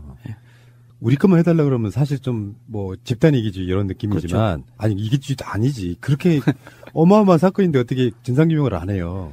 그냥 묶고 넘어가면 안 되는데 그 반대로 말하면 과거사 이 개념으로 다 이렇게 묶어서 가면 형제복지원 사건은 그중에 n분의 1 돼버린단 말이에요. 이런 생각도 안 해보셨어요? 그렇게 n분의 1로 만들려고 하는 사람들이 문제가 있는 거겠죠. 최소한 대한민국 안에서 민주국가라는 이 나라에서 최소한 자국민을 상대로 인권유린을 벌였고 한 부분에 대해서 반성을 하지 않는다면은 안 되죠. 최소한 역사적으로 남길 의무가 국가한테 있고 그리고 유엔에 알려야 되는 거죠.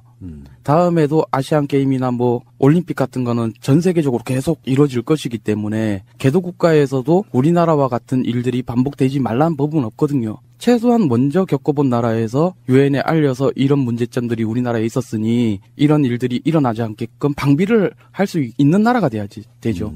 우리나라가. 그 종선님 처음 만났을 때 생각나거든요. 그때 교수님, 정규창 교수님, 그분이 그런 얘기를 했어요. 계속해서 서로 간에 이렇게 교류하거나 할 생각이 없으면 예초 시작도 하지 말아라. 네. 그분이 국회 앞에서 발견했던 바로 그 아이는 굉장히 심란했었나 본데 이게 몇 년 지났잖아요. 지금 뭐 4년 이렇게 지나서 보니까 이분이 정말 그 자리도 한번 중간에 나오셨을 때 제가 느낀 게 철학적 사유가 굉장히 높아진 상태. 길거리 철학자 같은 느낌 그런 거예요. 그러니까 전 사회를 볼 줄 아는 시각이 생긴 거죠. 실제로. 그런 느낌 들죠. 본인 스스로도. 네, 많이 배우고 있는 것 같아요. 그러니까 지금, 예, 그 세월호 문제 같은 것도 사실은 우리들만의 문제가 아니라 이게 국가의 안전.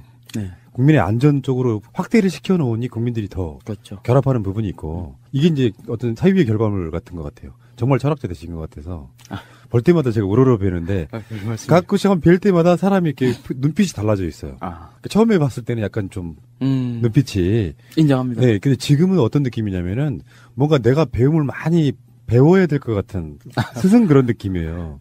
무섭습니다. 정말. 자, 마음은 급하지만 급하게 간다고 뭐가 어느 날 갑자기 해결되진 않아요. 맞습니다. 국회 앞에 계셔보시면 알겠지만 사회적으로 너무나 많은 사람들이 청와대도 마찬가지고 그 앞에 보면 우리 문제 해결해달라고 지금 이렇게 다 아우성을 치고 있는 거거든요. 그중에 무엇이 문제인지 무엇이 먼저인지 이것을 구분해내는 것도 사실은 그렇게 쉬운 일은 아닐 거라고 생각이 듭니다. 근데 그 n분의 1들 중에서 제 생각도 그래요. 돌아가신 분들의 인명도 그렇고 또 시간도 많이 지났기 때문에 더 시급해야 될 저는 우선순위 중에 하나가 형제복지원 사건이라고 생각해요. 네. 그래서 이제 그런 부분에 대해서 저도 많이 생각을 했는데요. 정권이 바뀌었다고 해가지고 먼저 이야기하시는 분들이 있고 또 어떤 분들은 지금 이제 바뀌었는데 뭘 변하겠냐 좀 기다려라 하시는 분들도 있고 여러 분 이렇게 있는데 다 그들만의 대한민국을 이끄는 역할이라고 저는 보거든요. 맞습니다. 누군가가 먼저 이야기하지 않는다면은 차일피일 계속 방치 아닌 방치가 될 것이고 그리고 또 기다린다 하더라도 이미 진이 다 빠질 수도 있는데 다 각각의 억울함 이걸 이야기하는 부분에서 꼭 필요한 부분이었다고 봐요. 저희들도 마찬가지로 요번에 국토대장정을 했을 때 최대한 기다린 거거든요. 기다리고 내각이 안정될 때까지는 우리는 문재인 정부를 기다리겠다. 그리고 나서 내각이 안정되고 나서 국토대장정을 시작한 거거든요.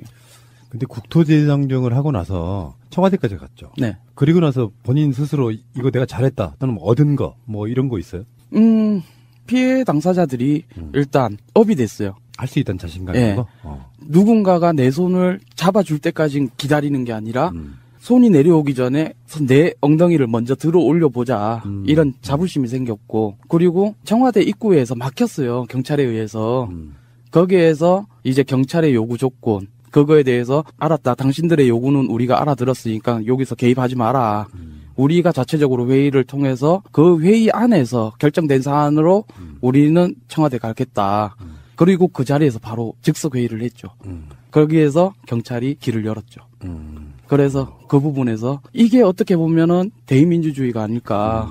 최소한 대표라고 해서 경찰과 그냥 협상을 해가지고 조용히 이렇게 하는 게 아니라 그들의 요구는 그들의 요구대로 듣고 그걸 가지고 우리는 또 회의를 붙여보고 우리는 그 요구안을 가지고 진행하겠다 했죠. 그래서 깃발을 들고 들어갔죠. 청와대 어디까지 갔어요? 분수대 앞에까지. 분수대 앞에까지? 네.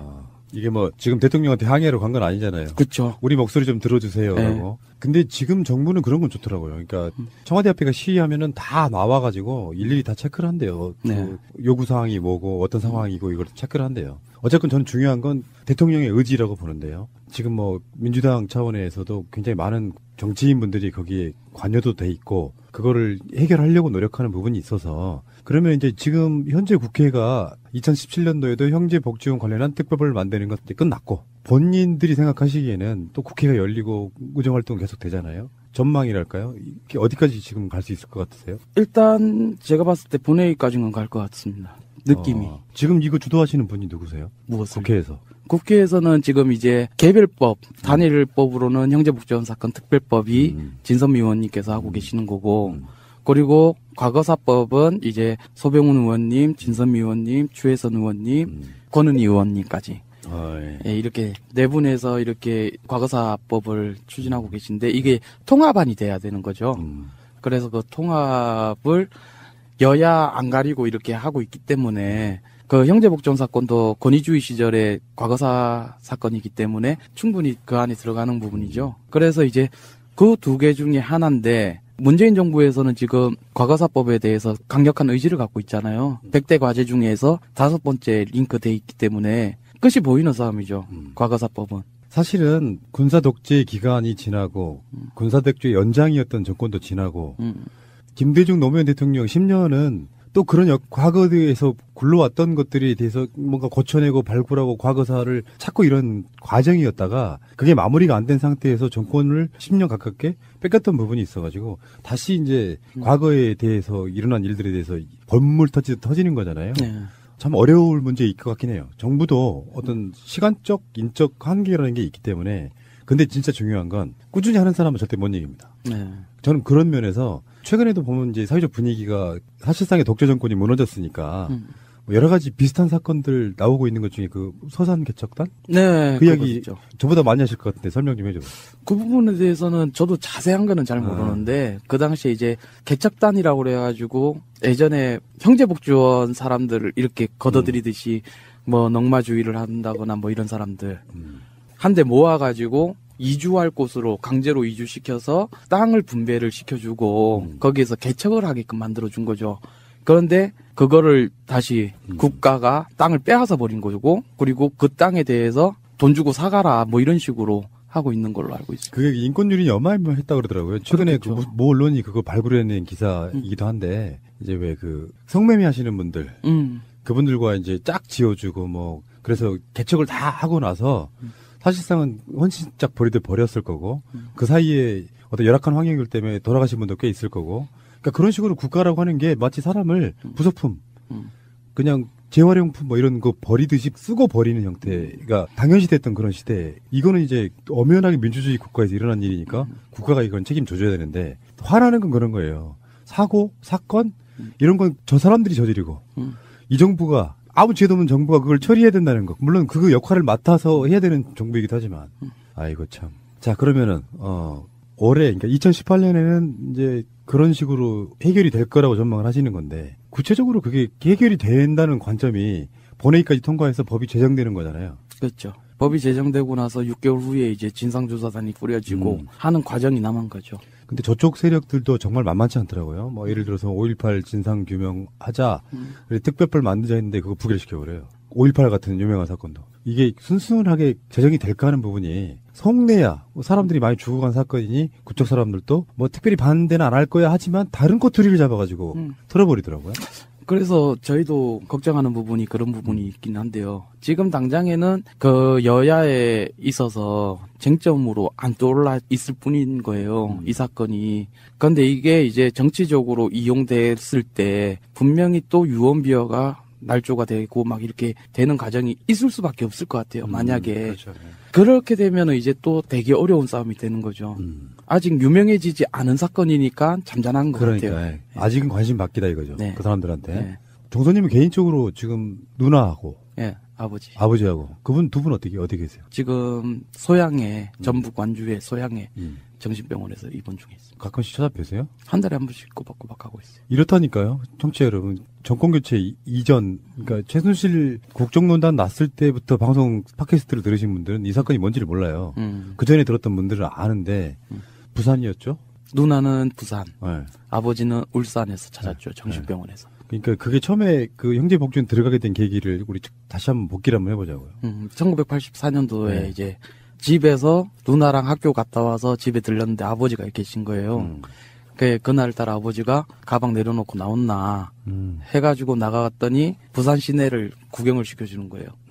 그래서 이제 저녁에 그 극장에서 이소룡 나오는 영화도 보고 용두상원도 갔다 오고 그리고 용도다리도 갔다 오고 배도 타고 이랬는데 이제 집에 올 때쯤 저녁 8시경에 파출소에서 이제 아버지가 잠깐 기다리라 해놓고 나가셨는데 바로 이제 형제복지원 차량이 들어와서 사람들이 내려서 경찰하고 사인 주고받고 그다음에 이제 저랑 작은 누나를 차에 실었죠. 그럼 아버지가 잠깐 맡겨놓으신 거죠, 그거는? 그러니까 내가 봤을 때 위탁 종용을 당하신 것 같아요. 아, 당신이 지금 먹여 살릴 그게 안 되니? 이런 방식으로? 네, 사회복지사 그 시청이나 뭐 구청에서 나와서 그런 게 많았다고 돼 있어요. 지금 자료에서 보니까. 다 기억은 안 나실 거고, 어렸을 때니까. 정확하게 내가 기억하는 것은 아버지가 분명히 파출소에 맡긴 거는 기억을 해요. 그런데 제가 찾은 입소 자료에는 보면은 아버지가 며칠째 집을 안 들어오고 엄마가 몇 년 전에 죽었다는 뭐 이렇게 이상한 게 적혀 있는 거예요. 조작을 했군요. 예. 그러니까 공문서 위조를 해버린 거죠. 불황아로 만들기 위해서. 그리고 나서 거기 들어가서 생활이 정말 참혹했다고 몇 번 말씀하신 적 있어요. 거의 뭐 삼천교육대 수준, 어린아이. 저희들 수준에서는 그 삼천교육대를 안 가봤기 때문에 어떻게 비교하기는 좀 그러나 삼천교육대와 비교를 한다면 삼천교육대는 그나마 희망이란 것이 있죠. 6개월, 1년 6개월 이렇게 순화교육을 받고 나갈 수가 있는데 형제복지원은 가족이 찾아오지 않으면 나갈 수가 없으니까 그러면 이제 탈출을 해야 되는데 탈출하다가 잡히면은 목숨을 걸어야 되고 그래서 공식적인 기록으로 자체 기록으로는 513명이 사망한 사건이잖아요. 그리고 그 안에서 매일 하루 종일 맞고 기압당하고 고문당하니까 제 옆에서 맞아 죽는 아이들도 3건 정도 봤고 그런 과정을 버티다 보니까 너무 힘들었죠. 거기서 몇 년 있었던 거예요? 몇 3년 살까지? 6개월이더라고요. 그리고 나서 그냥 홀홀단신으로 지금 버려진 거죠, 길거리에 사실은. 그 당시에 87년도 때 사건이 터졌을 때 이제 저는 12살이었어요, 고작. 그러다 보니까 미성년자다 보니까 아동들은 전원 조치를 시켜요. 아, 옮긴다 이거죠? 네, 다른 고아원으로. 그때 이제 저만 서울에 있는 서울 마리아 소년의 집으로 이렇게 전원 조치가 되고 아버지랑 누나는 정신 이상이 돼 있는 상태에서 10원 한 푼 없이 사회로 버려진 거죠. 그러다가 나중에 성인이 돼서 여러 가지 직업을 전전하시다가 네, 정확하게 이거 문제 제기해야겠다고 느꼈던 게 몇 살 때예요? 이미 12살 때 형제복지원에서 나올 때부터 그랬어요? 네, 형제복지원 사건은 누군가가 해결해 준다 이런 믿음이 있었죠. 그래서 그때까지만 하더라도 박인건이가 구속당했다라는 뉴스 봤을 때만 하더라도 형제복지원장? 예, 원장이 구속되는 거 딱 보는 순간 누군가 해결해 주는구나 이렇게 믿었었죠.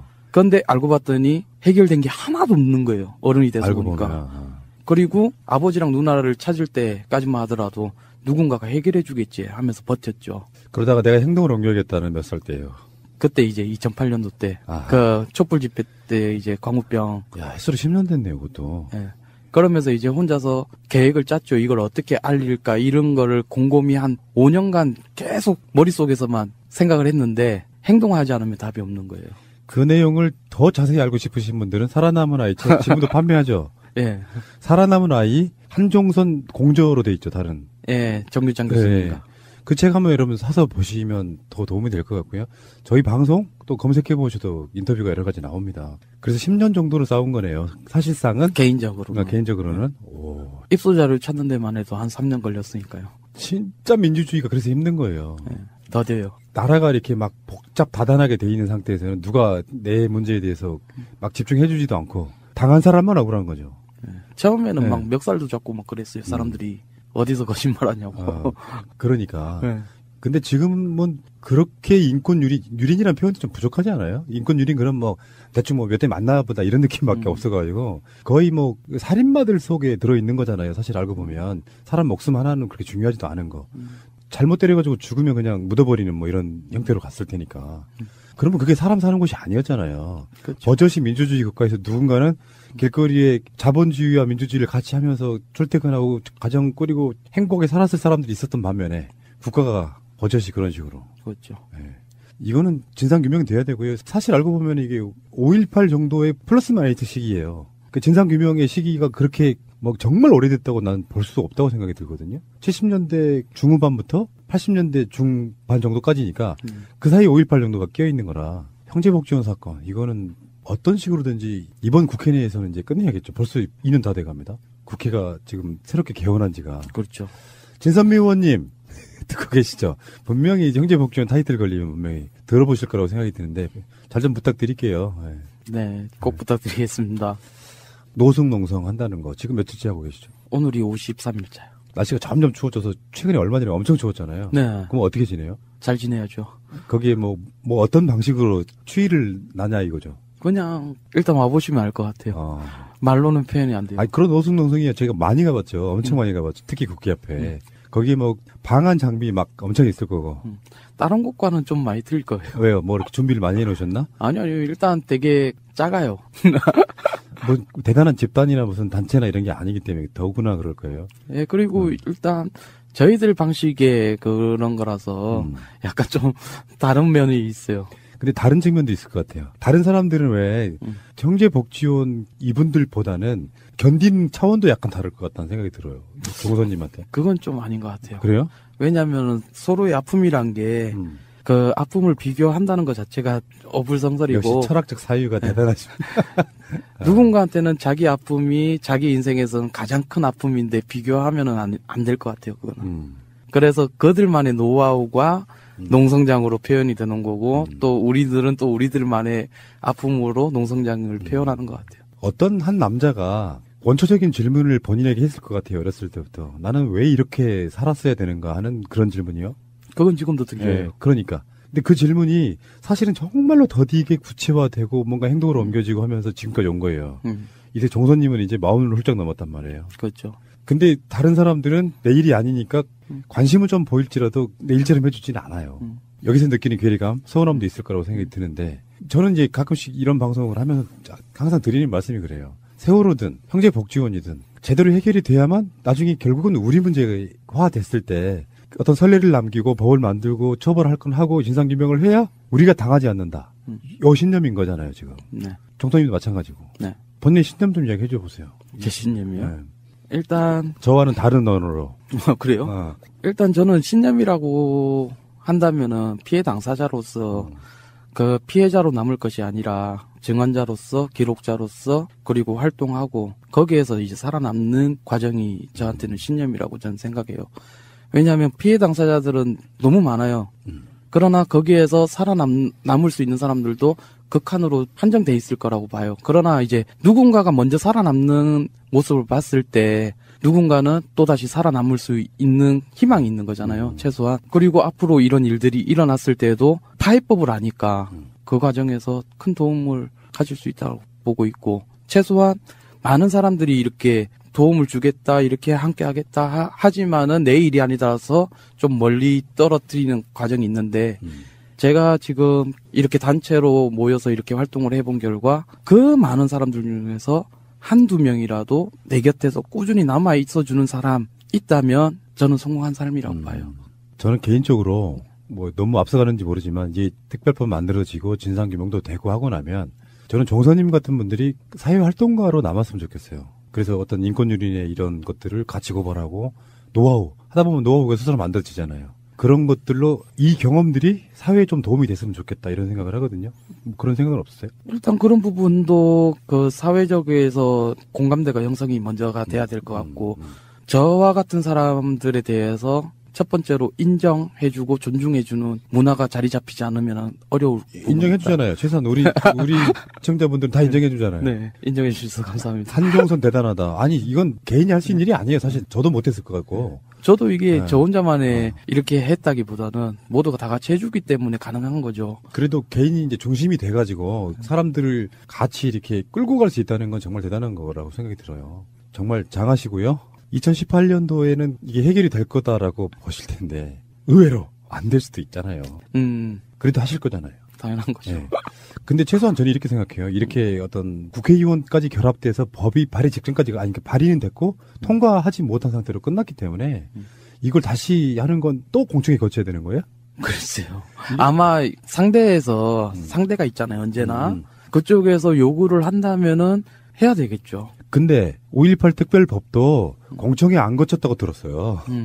참 그런 거라서. 근데 저는 사실 그 공청회 같은 게 해야 된다면은 좀 자료를 좀 정확하게 갖고 나오셔서 같이 질의응답하고 이렇게 정확하게 좀 따져봐 보기를 원하는 거죠. 알겠습니다. 지켜보는 우리라는 게 있잖아요. 네. 한종선 어디까지 갔나? 지금 뭐 하고 있나? 우리는 종선님의 스토리를 다 알고 있어요. 네. 그러니까 진상 규명을 위한 특별법 이것도 그거지만 개인의 발전이란 부분도 있잖아요. 지금 어디까지 갔습니까? 학력? 학력은 고등학교 검정고시로 했고 네. 그리고 이제 수능을 재작년에 이제 봤죠. 원래 초등학교 졸업장은 있었어요? 없었죠. 그 초등학교 졸업장, 네. 중학교 졸업장, 고등학교 졸업장까지 딴 거죠. 네. 독학으로. 네. 이 운동하면서. 네. 천재시네. 독학이라기보다는 그냥 사회 경험으로 일단 시험 쳐봤는데 고등학교까지는 되더라고요. 아니 대학은 금방 들어갈 수 있어요. 사실은. 네. 이 정도 공부하셨다 그러면. 근데 이제 제가 원하는 그 학과가 이제 심리학과라서. 아, 그렇군요. 네. 돈 안 되는 학과라고 유명한데. 최소한 이제 누군가를 좀 도울 수 있는 나만의 방식이 있다면은 심리학과가 또 어울릴 것 같아서. 저는 정선님을 뵐 때마다 이런 자세 때문에 마음이 좀 따뜻해지는 건 두 번째고요. 무거워져요. 그래요? 왜냐면 제 기준 중에 하나거든요. 이분도 이렇게 하는데 나는 행복한 사람이다. 예를 들면 녹음은 우리는 그래도 지하실이지만 따뜻한 곳에서 하잖아요. 따뜻해요. 네. 근데 노숙 농성하는 거 그게 아니잖아요. 아, 거기도 따뜻해요. 아, 그런가요? 네, 한번 와보세요. 화장실 한번 가려면 또 막 지하철까지 내려가야 되고. 아니요, 바로 맞은편에 금산빌딩으로 가시면 그렇군요. 돼요. 예. 여의도 국회의사당역 6번 출구에 보면은 분명히 형제복지원 관련한 노숙 농성하는 분 지금 두 분 선교하시는 거예요? 네. 그분 성함 한번 불러주세요. 최승우 피해 생존자인데요. 네. 그 형님도 82년도부터 86년도까지 입소하셨던 14살 때 잡혀 들어오시고. 자, 많은 분들이 관심을 좀 바라겠습니다. 어떤 관심 하나하나 지나가면서도 방송 들었는데 여기 형제복지원 분들 있네 하면 그냥 가서 따뜻한 말 한마디 건네는 거 힘들죠. 많이 되죠. 혼자 있는 것보다 그러니까 혼자 계속 앉아 있는 것보다 누군가 찾아오는 것 되게 힘들잖아요. 그렇죠. 가끔 가다가 태극기 집회 할머니들도 찾아와갖고 뭐 물어볼 때도 있어요. 아, 그렇군요. 친절하게 대답해 주시죠. 최대한 친절을 하게 하죠. 네, 그래야죠. 네, 왜냐하면 그들도 정치적 그 사상에 대해서 자유를 가질 수 있는 거니까 존중 차원에서는 봐드리고 있습니다. 알겠습니다. 자, 마지막으로 우리 애청자분들께 못 하신 말씀. 언제든 그 멀리서나마 이렇게 지켜봐 주시고 계셔서 저희들이 이렇게 살아남을 수 있었던 것 같아요. 그리고 저희가 목표가 하나가 생겼다면은 진상규명은 어차피 큰 틀에서 해결될 문제라서 저희들이 이렇게 많은 분들께서 지지해주고 응원해주신 덕분에 살아남았기 때문에 앞으로라도 더 건강하게 살아남자. 그것이 저희들 피해 생존자 모임의 큰 뜻입니다. 또 저는 문재인 대통령이 부산에서 변호사 생활을 하셨잖아요. 네. 그 심각성 아실 거라고 보고 예전에 왜 그 제주 4.3에 대해서 노무현 대통령이 직접 내려가서 국가를 대표해서 사과했거든요. 진상규명 별거 없어요. 어떤 대체적인 공적인 문서를 통해서 아웃라인만 나와도 국가를 대표해서 그 당시에는 정말 국가 공권력이 우리 국민에게 정말 못할 짓 했다. 사과드립니다. 이런 식의 발표가 저는 임기 내에는 꼭 나올 거라고 봅니다. 네, 그 문재인 대통령께서도 그 87년도 당시에 민간인 신분으로 신민당 조사 때 조사를 하셨던 분이에요. 형제복지원 사건에 대해서. 그래서 누구보다 더 잘 알지만 지금 현 대통령으로서 법이 이렇게 추진되고 있는 상황에 통과가 안 된 상황에서 먼저 말을 하게 되면 오히려 정치적으로 잘못되지 않을까 싶어서 말을 아끼고 있지 않을까. 아마도, 저는 그렇게 믿고 있습니다. 적절한 시점이 있을 거라고 봅니다. 네. 자, 그래도 대화를 서로가 나눠보니까 조금 더 안심이 돼요. 네. 그냥 버려진 것 같은 느낌은 전 솔직히 말해 싫거든요. 네. 그래서 나 이렇게 뭐 고생한다는 이야기까지는 아니더라도 우리 국회의사당 앞에서 아직도 있어요라는 이야기를 그렇죠. 하시고 가시는 것 때문에 마음이 좀 놓입니다. 감사합니다. 네. 자, 정말 좋은 소식 한번 전하고 싶은데 조만간 좀 특별법이 통과됐어요라는 이야기를 다시 한번 할 수 있었으면 좋겠어요. 꼭. 네. 예. 자, 감사합니다. 오늘 또 지금 인터뷰 끝나면 이제 돌아가셔서 또 앉아 있어요. 그 따뜻한 곳에. 네. 정말 그 따뜻한 곳에 계실 것 같아서 마음이 좀 그렇긴 한데.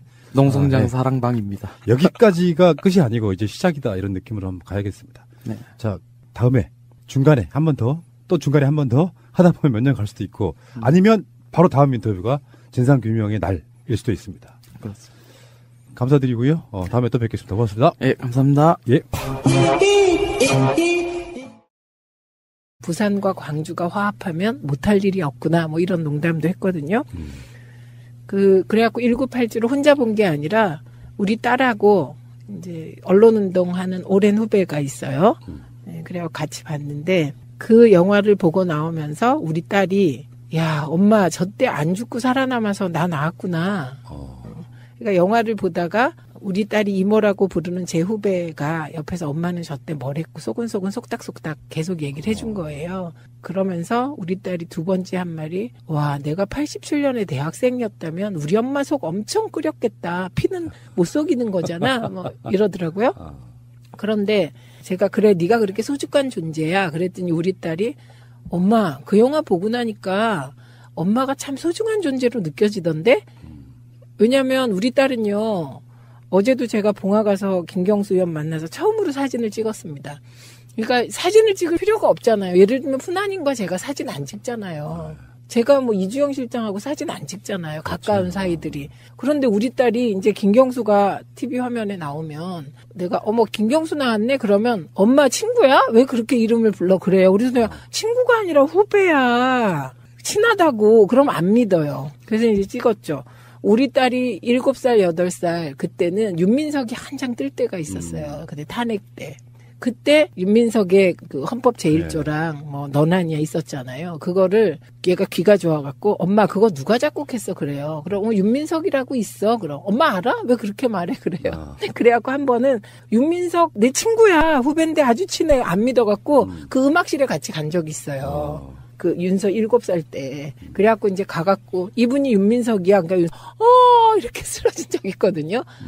그런데도 그때도 엄마가 이렇게 많은 좋은 사람과 아는구나가 아니라 윤민석을 만난 게 그래서 쓰러진 거에서 인정을 하네 우리 딸이. 근데 1987을 보고 나서 딸에게 인정받았다는 게 저는 뭐 아주 너무 기쁜 일이었습니다. 그렇군요. 그 말을 하고 싶으셔가지고 얼마나 참으셨을까. 이 얘기 하러 나왔는데요 오늘은. 아직 소개도 덜 끝났는데.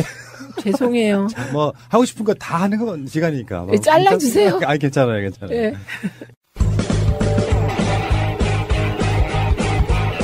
제도로서의 민주주의가 흔들리고 구타는 일은 이제 없습니다. 민주주의가 밥이고 밥이 민주주의가 되어야 합니다.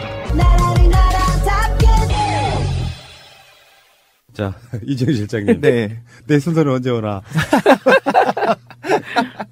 자, 지역구. 지역구는요. 와부읍, 진건읍, 조안면, 태계원면, 금곡동, 양정동, 다산 1, 2동입니다. 예, 지금 도로는 없어졌고요. 네. 지역 자체, 이 호칭 자체가 없어진 거예요? 이제는? 네, 없어졌습니다. 지금도 부르실 것 같은데?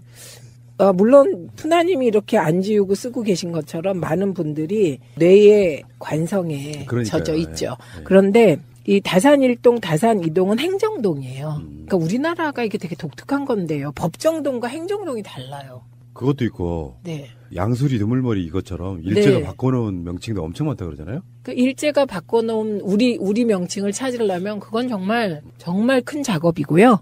그 다음에 우리 동네는 지금 행정동으론 다산 1동, 다산 2동으로 바뀌었어요. 그러니까 주민등록상의 주소도 다산 1동, 다산 2동으로 바뀌어요. 그런데 내가 이 아파트의 소유주다, 이 집의 소유주다라고 법원 등기에 적혀 있는 이름은 여전히 지금동 도농동인 거예요. 예, 요 법정동은 아직 안 바뀌었는데 그래서 이 법정동, 행정동 개념이 굉장히 복잡해요. 이거 어떻게 통합해야 되는데. 네, 혹시 이 동네가 그 정렬근 선생님 연관이 있습니까 또? 예전에 태기원 생각나시잖아요. 아무 관계 없다 그랬잖아요. 네, 근데 이 남양주에 조안이라는 곳이 있습니다. 거기에 다산 생가가 있어요. 아, 그래요? 그래서 원래 다산은 남양주 분이세요. 네, 그런데 이게 마치 강진에 유배간 곳이 더 유명해진 거는 그거는 이제 조금 남양주가 다산을 기리는데 부족한 점이 있었던 거죠. 그렇죠. 그렇습니다. 근데 저 아직 안 끝났어요. 아까 1987에. 1987 얘기 좀 하면 안 돼요? 더 하세요. 네. 마무리를 못했어요. 핀잔 주는 바람에. 미니 하고 싶은 말 다 해. 그래서 우리 딸이 그렇게 이제 엄마 참 소중한 사람이다. 그 말을 딸한테서 들으니까요. 그래갖고 그날 제가 잠을 조금 설쳤어요. 잠을 설치면서 인생을 이렇게 돌아봤는데, 처음으로 참 잘 살아왔다 이런 생각이 들더라고요. 처음으로. 네. 1987을 보면서 그런 생각이 들더라고요. 저는 그 화면 속에 그 거리 알고요, 다. 그때 무슨 일이 있었는지 다 알고요. 그 이한열 이한열 열사가 그랬을 때 그 아현동까지 사람이 들어찼던 그게 다 생생하게 있고요. 무엇보다, 배은심 어머니요. 네. 배은심 어머니가 늘 걱정 어린 표정이셨는데, 젊었을 때 진짜 예쁘셨거든요. 그 사진 속에 젊은 아들, 그 똑똑한 아들 낳아가지고 그 똑똑한 아들이 좋은 대학 가고 그 막 엄마 얼굴이 막 환한 그 사진하고 어머니랑 민주화 운동할 때 같이 이제 거리에서 만나고 회의 때 만났던 어머니 얼굴이랑은 정말 슬픔이 사람을 완전히 바꿔버린. 그때 그 민가협이었죠. 민가협으로 출발을 했는데요. 나중에 이제 유가협하고 민가협이 분리되죠. 그때 그 유시춘 작가도 민가협 아니었어요? 민가협이었죠, 거기는. 민주화 실천 가족운동협의회로 시작했는데 이제 육아협이 분리돼서 나갔어요. 이게 민가협은 그냥 이제 구치소나 뭐 이런 데 한 1, 2년 몇 년 사는 건데 육아협은 이제 아들을, 자식을, 딸을 잃은 분들의 모임이기 때문에 조금 다릅니다. 배은심 어머니 때문에도 그날 잠을 못 잤고 그냥 어머니의 그 얼굴 때문에요. 그 환한 아들이 너무 자랑스러운 얼굴 있잖아요. 그 엄마들의 그 얼굴을 화면에서 보는 순간 막 그때부터 눈물이 나기 시작해갖고 집에 와서도 계속 그냥 흐르는 거 있죠. 눈물이 흐르는 거. 네, 그랬습니다. 박종철 열사의 아버지는 이한열 열사의 어머니는 우리 시국 사건 30년 동안 요소요소마다 꼭 알아야 할 어제의 뉴스. 문재인 대통령은 현충원 참배와 국무회의를 주재한 데 이어 신년 인사회에 참석했습니다. 신년 인사회에선 네 손가락 피아니스트 이희아 씨가 피아노 연주는 물론 직접 노래까지 불렀습니다. 특히 몸이 아파 불참한 가수 강산아 씨 대신에 넌 할 수 있어를 부를 때는 대통령 내외와 참석자들의 큰 호응을 받았습니다.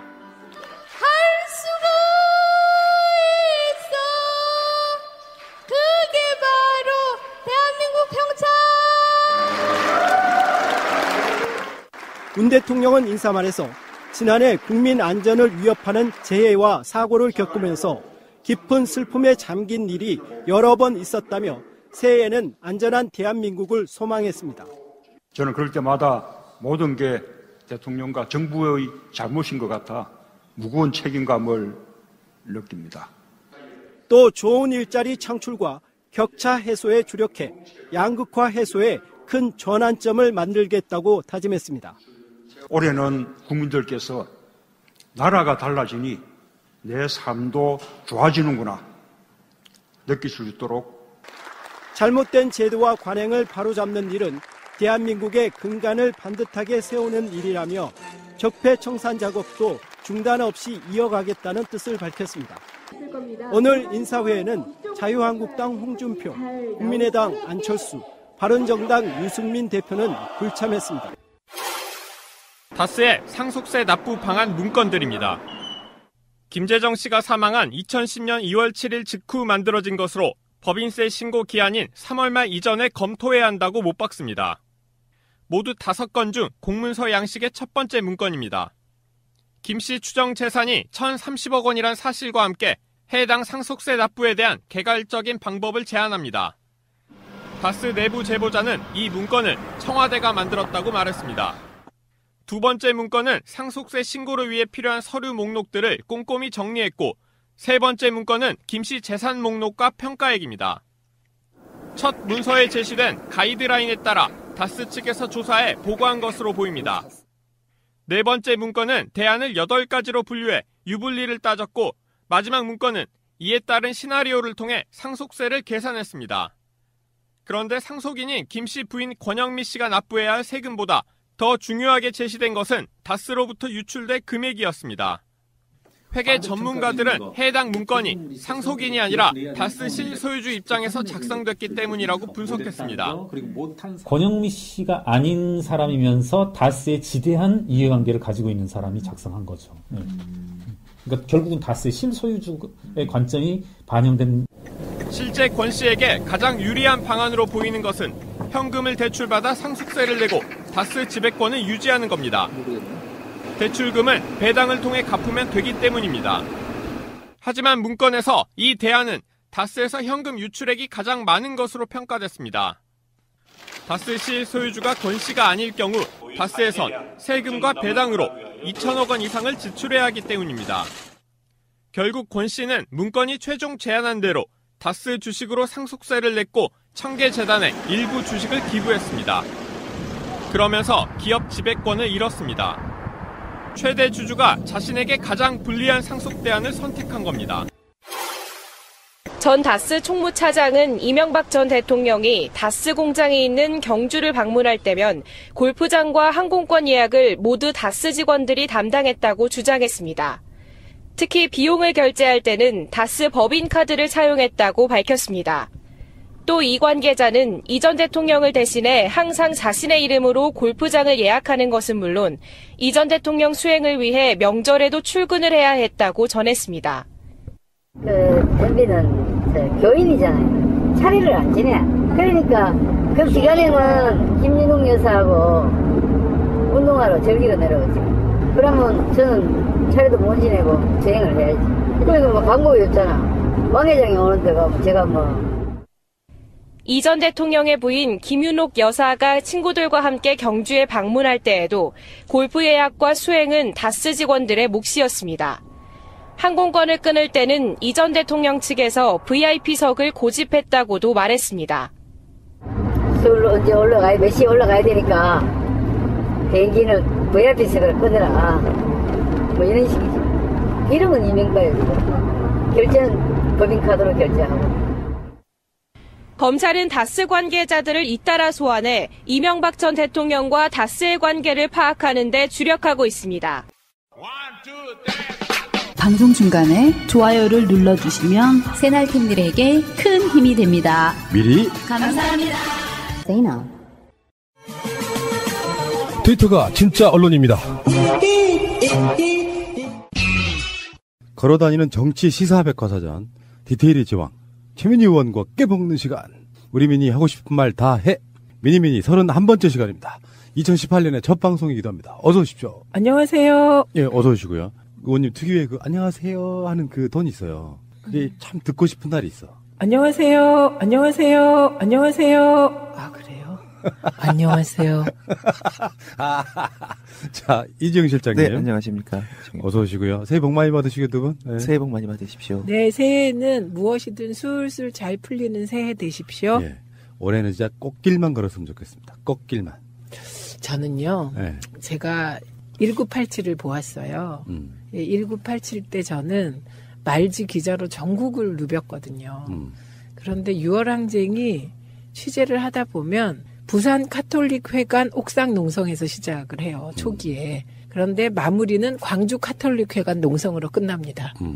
그래서 그때도 저희가 야 부산에서 시작해서 광주에서 끝내는구나. 예. 다 하고 봉화에도 가야 돼요. 저는. 안 가면 안 돼요. 그걸 맞추기 위해서 비행기 타고 택시 타고 다시 KTX를 동대구에 가서 타고 그래갖고요. 저 한 5일치 방송 알바 비용을 다 탕감하고 다녀온 위대한 일인. 그렇지만 가치는 있는 인. 그럼요. 봉화에 1월 1일 날 엄청 많은 분들이 오셨다고. 네. 봤는데 이해찬 총리, 뭐 추미애 대표를 비롯해서 문재인 대통령의 그 꽃도 와 있고 뭐 여러 가지가 분위기가 좀 숙연했나 봐요. 그러니까 정권 교체하고 처음으로 맞는 새해 요 느낌도 있고. 네. 예전에는 왜 정치인들 어제도 뭐 보니까 이명박도 현충원 가가지고 뭐 한 게 있다고 거기서 친일파 새끼들이 진짜.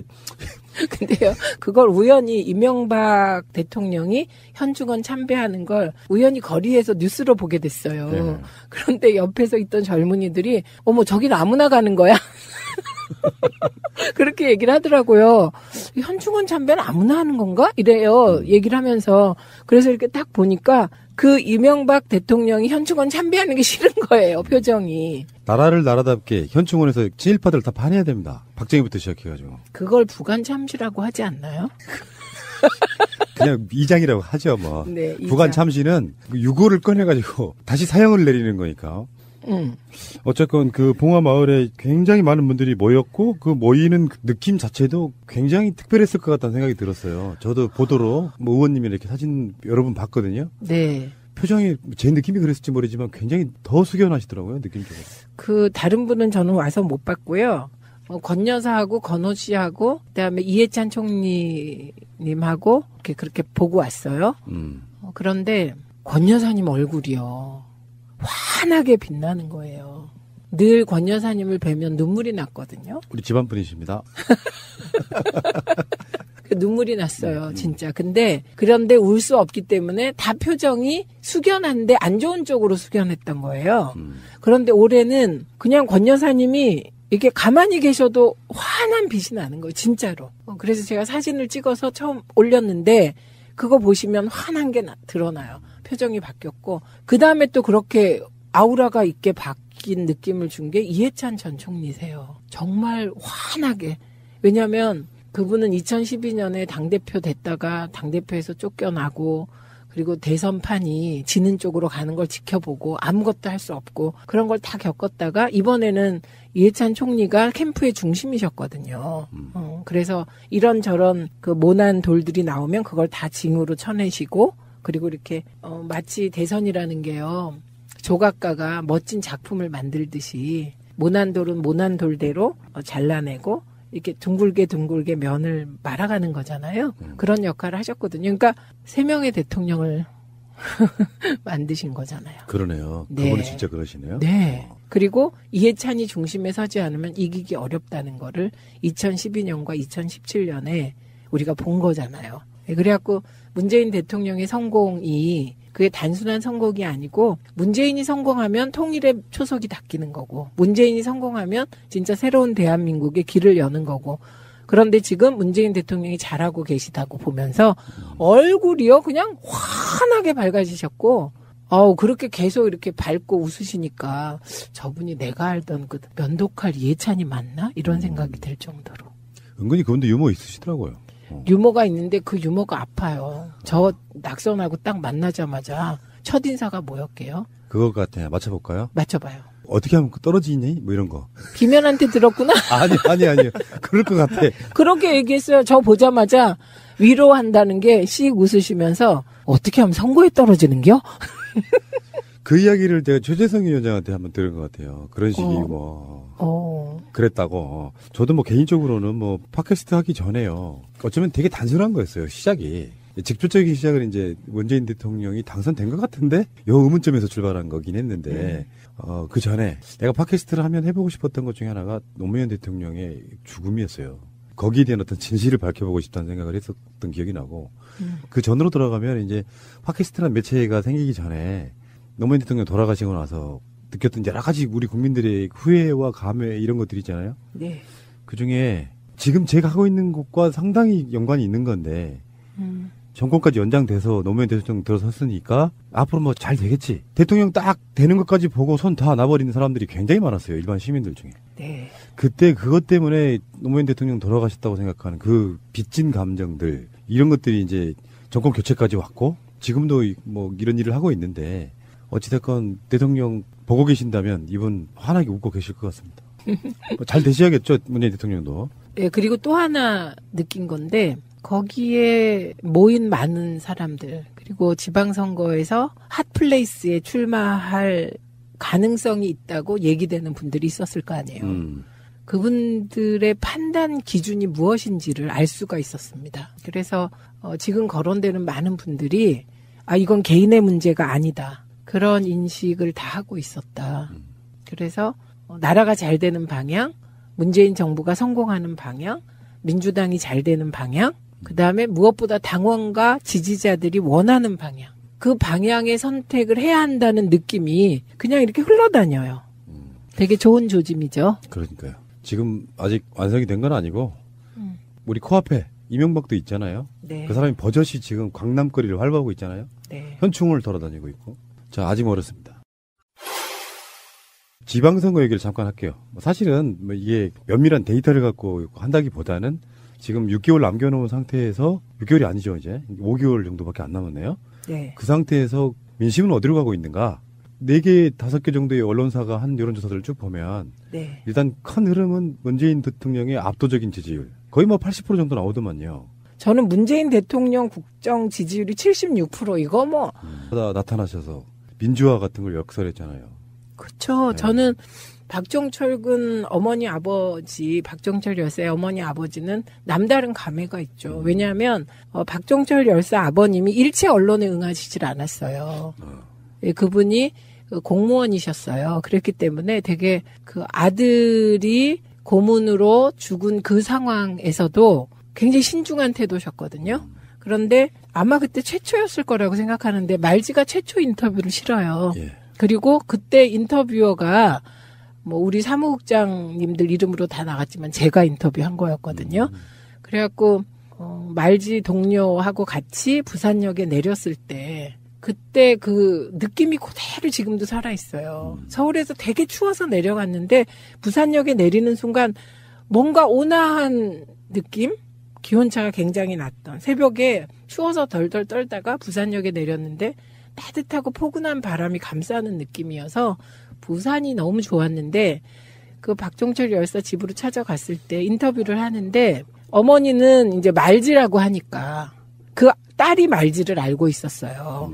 그래서 말지라고 하니까 얘기도 해주시고 잘해주시고 그랬거든요. 처음에는 이제 그냥 제도 언론 기자인 줄 알고 약간 그 경계하고 막 그러셨는데 새벽에 쳐들어가니까요. 그런데 말지 기자라고 하니까 딸이 말지를 알았고 그래서 어머니는 이제 인터뷰에 응해 주셔서 최초 인터뷰가 아마 말지에 실린 걸로 기억이 돼요. 근데 아버님은 그때 인터뷰를 다 하고 이제 가보겠습니다 했는데 딱 한마디를 하셨어요. 우리가 나오는데 박정기 아버님이 인터뷰한 그대로 써. 만약에 사실대로 안 쓰면 용서 못해. 딱 두 마디를 하시더라고요. 근데 그때 말지야 뭐 우리는 송건호 회장님을 비롯해요. 그때 새집 기자 선배들께서 그냥 거의 사실주의자들이었어요.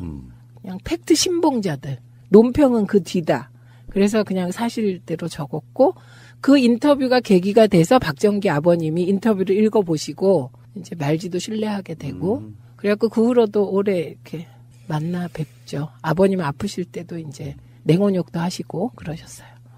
약간 결이 다른 얘기인데요. 네. 저 어렸을 때 5.18 겪었죠. 세상에 막 눈 뜨기 시작할 때 87을 겪은 거거든요. 네. 그 사이에 90년대 초에 한참 분신들 많이 하던 시절이 있었잖아요. 그때 제일 친한 친구도 그때 한번 잃어봤어요. 그리고 여기까지 시간이 왔는데 87을 지금 이렇게 바라보면 그게 아주 옛날의 추억으로 느껴지는 게 아니라 지금도 진행 중인 것 같은 그런 느낌이에요. 그러니까 특별한 느낌이 별로 없더라고요. 그러니까 생생해요. 저는 일단 그 화면 하나하나가 다 제가 거기에 있었던 곳이잖아요. 그런데 그 말을 이해할 것 같아요. 그러니까 광주 항쟁부터 6월 항쟁 그리고 우리가 87년에 소기구 6.29지만 소기구라고 했잖아요.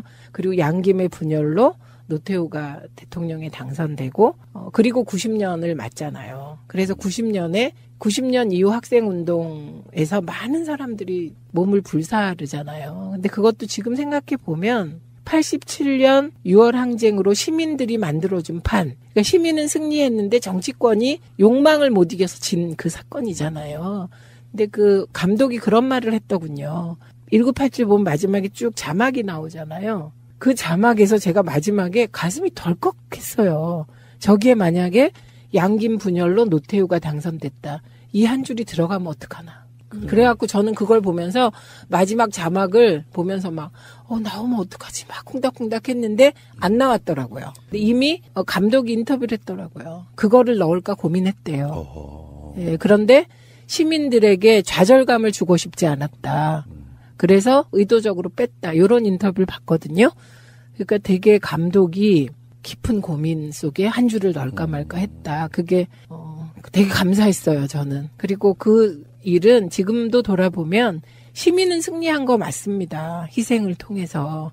그런데 정치권이 그건 욕망이라고밖에 표현할 수 없습니다. 뭐라 그래도 욕망의 조절에 실패해서 의사 군부 독재 정권에게 5년 동안 또 나라를 맡긴 꼴이 됐고 그렇게 된 거죠. 그 드라마나 영화에서 어떤 장면, 어떤 소품, 어떤 음악 하나도 다 이유가 있는 것처럼 그럼요. 역사를 돌아보면 역사 속에 필요 없는 건 없더라고요. 반면 교사하면 되니까. 그러면서 역사는 발전하는 거니까. 그러면서 민주주의는 발전하는 거니까요. 그런 관점으로 보면 될 것 같고. 네. 그런데 그랬기 때문에 시민은 승리했고 많은 선배들의 희생 속에 6월 항쟁이 진행됐는데 정치권이 실패하게 되면 결국은 또 5년의 민주화가 유예되는 거잖아요. 그게 저는 그 노태우 보통 사람 대통령 노태우가 결국은 거기도 공안정국 하게 됐고요. 공안정국 속에서 학생들이 분신한 거고 열사가 그렇죠. 나온 네, 거거든요. 그러니까 결국 정치권 명분으로 내세운 정치권의 실패가 수없이 많은 열사를 만들어낸 거죠. 그래서 지금 생각해도 저는 그때 이제 제가 정치를 하리라고 꿈에도 생각을 안 했는데 정치권이 잘못해서 학생들이 많이 죽은 겁니다. 네, 맞습니다. 네. 잠시 후에 다시 오겠습니다. 숙연해지는 시간이었습니다. 새해 1월 1일 날 우리 의원님도 봉화 가셨죠? 저는 봉화 가기 위해서 너무 돈을 많이 써갖고 왜요, 처음 갔을 때는 막 좋았는데 갔다 오니까 허탈했어요. 돈을 많이 쓴다는 게 무슨 뜻이에요? 그러니까 제가 KTX 타고 갔다 오시지 않으셨어요? 이 얘기를 또 해드려야 되는데 처음에 노무현재단에서 매해 KTX를 이렇게 대절을 해서 가는데 처음에 이제 10만 원 주고 신청을 했습니다. 그런데 우리 동네에 해돋이 떡국 나눠주는 행사가 있었던 거예요. 새벽 5시 반부터. 근데 또 거기를 안 가게 되면 저 개인이면 안 가도 되는데 지방선거에 출마하시려는 분들이 많잖아요. 그분들을 위해서 저는 가야 되는 거예요. 그리고 늘 가왔기 때문에. 그래갖고 그 행사를 꼭 참여를 해야 되고 저녁 때 또 그 라디오 출연이 있었습니다. 그래서 이 두 개를 이거 사변적 사건이에요. 그 얘기 하나만 하고 싶었어요. 예. 76% 어디서 조사한 KBS요. 그것도 KBS. 그렇군요. 어떤 분들은 이제 정례 조사라고 있는 리얼미터와 갤럽의 어떤 조사 방식이 문제를 삼기도 하는데 그건 자취하고라도요. 그리고 문재인 대통령 지지율이 75%에서 80% 정도 사이 나오고 그다음에 서울, 경기 등 포함해가지고 TK 정도를 제외하고는 민주당이 압승 예상된다. 이런 결과가 나오더라고요. 네. 그렇기도 하고 남양주에서 여론조사를 한번 했답니다. 근데 그 중에서 병지역 포함하여 네, 여론조사를 했는데 원래 병지역은 제가 처음에 2015년 초에 남양주 병으로 이사 갔을 때 그때 여론조사를 해봤을 때 그때 새누리당이 43에서 45, 민주당이 15% 내외. 그때는 그랬고요. 그 다음에 이제 국민의당이 분당해서 2016년에 나갔잖아요. 그때 여론조사를 해도 그때 새누리당은 47%, 8%. 그리고 민주당은 12%. 안철수의 국민의당이 17%, 18% 나왔어요. 그렇게 여기가 반민주당, 반문정서가 강했던 지역이에요. 병은. 근데 이게 이제 가불도 조금 달랐지만 거의 비슷하게 나온. 우리보단 좀 낫지만. 그런데 이번에 시장으로 나오려는 어떤 사람이 여론조사를 했는데 자유당이 10%밖에 안 나왔다고 합니다. 그래서 그게 지금 지각 변동을 막 또 일으키고 있거든요. 몰락이죠, 몰락. 지금은 그런 분위기고, 그러니까 요 여론조사들과는 별개로 좀 주의해서 보셔야 될 여론조사가 또 있었어요. 차기 여권의 대권 후보를 묻는 질문에는 지난 여당의 그 대권 주자로 나왔던 사람들이 거론됐습니다. 그런데 야권에서 거론된 사람은 거의 독보적으로 한 명밖에 없어요. 유승민. 그러니까 그 여론조사는 14%의 탄핵 반대한 분들을 제외하고는 사람들이 그냥 보수 쪽의 앞으로의 리더는 유승민이었으면 좋겠다 이렇게 생각하는 거죠. 세가 좀 약해서 대놓고 지지는 못해도 네. 그래도 찾다가 보면 최소한 민주당 기회를 못 찍겠다 하는 사람들은 유승민 바라보고 있다는 거죠. 네, 그런 거죠. 그리고 이게 양당, 바당국당이 지금 통합하고 있는데 거기서도 바당국당이 통합했을 때 대표가 누가 되냐 물어보면 압도적으로 유승민이 나옵니다. 그래서 그걸 보고 제주는 곰이 부리고 뭐 돈은 대놈이 번다 뭐 이런 얘기가 나오고 있는 형국이니까 예. 이거는 이후의 흐름, 이후에 이제 이 정치판의 보수 혹은 보수가 어디로 갈지 흐름을 읽는 되게 중요한 것 같고요. 그 다음에 이제 또 하나의 의미 있는 여론조사가 있습니다. 지금 푸나님이 주로 얘기하신 민주당의 우호적인 분위기 있잖아요. 그건 맞는데 그걸 떠나서 현직 도지사 시장을 찍을래 말래를 물었을 때 안 찍겠다가 거의 60% 가까이 돼요. 알죠. 예, 그게 충돌하는 지점이에요. 충돌. 왜냐하면 지금 그 민주당 출신의 현역들은 다 지지율이 높아요. 엄청나게 높아요. 그런데 핀트를 조금 달리해서 다시 또 현역 도지사나 시장을 뽑을래? 이렇게 물어보면 싫다가 60% 가까이 돼요. 찍겠다는 30%가 안 돼요. 그러니까 요 두 개를 잘 이제 같이 흐름을 이후의 흐름을 보면 뭐가 나오지 않을까 싶어요. 그렇죠. 보수의 재편 뭐 이렇게 표현도 하는데 그게 아닌 것 같고요. 그 가장 중요하게 봐야 될 게 당신은 진보 성향이십니까 아니면은 보수 성향이십니까 물었을 때요. 네. 거의 진보 성향이라고 답한 분들이 50%가 훨씬 넘고 네. 내가 보수 성향이라고 답한 사람들이 20, 30% 정도밖에 안 됩니다. 30%가 안 된다는 게 의미가 있는 거죠. 이 지형에서 이제 뭐 중도 확장 이야기가 또 나올 수도 있겠지만 그러니까 내가 진보 성향이라고 말하는 사람의 기본 성향은 일단은 민주당 부류 또는 뭐 진보 정당들까지 포함해가지고 찍겠다는 사람들이 기본 베이스가 깔려 있다면 확실하게 그 3당 합당 이전에 완전히 역전 현상이 이제 표로 확인되고 있는 게 아닌가 이런 생각이 좀 들어요. 지지율로 확인이 되고 있는데 지금은 이제 진보 보수의 이분법에서 완전히 벗어나야 된다는 신호라고 그거를 보는데요. 왜냐하면 정치권만 진보 중도 보수 찾아요. 네, 그리고 이거 보세요. 진보 보수 중도의 요 프레임하고 여전히 자유한국당이 쓰고 있는 프레임 있잖아요. 빨갱이, 친북 프레임은 통하는 거거든요. 이미 국민들에게 빨갱이 프레임, 친북 좌파 프레임은 통하질 않아요. 14%를 제외하고는. 탄핵 반대 14%. 그리고 요거의 연장이 진보냐, 중도냐, 보수냐 이걸로 보는 건데 이미 국민들은 이념적 스펙트럼으로 자기를 분류하질 않아요.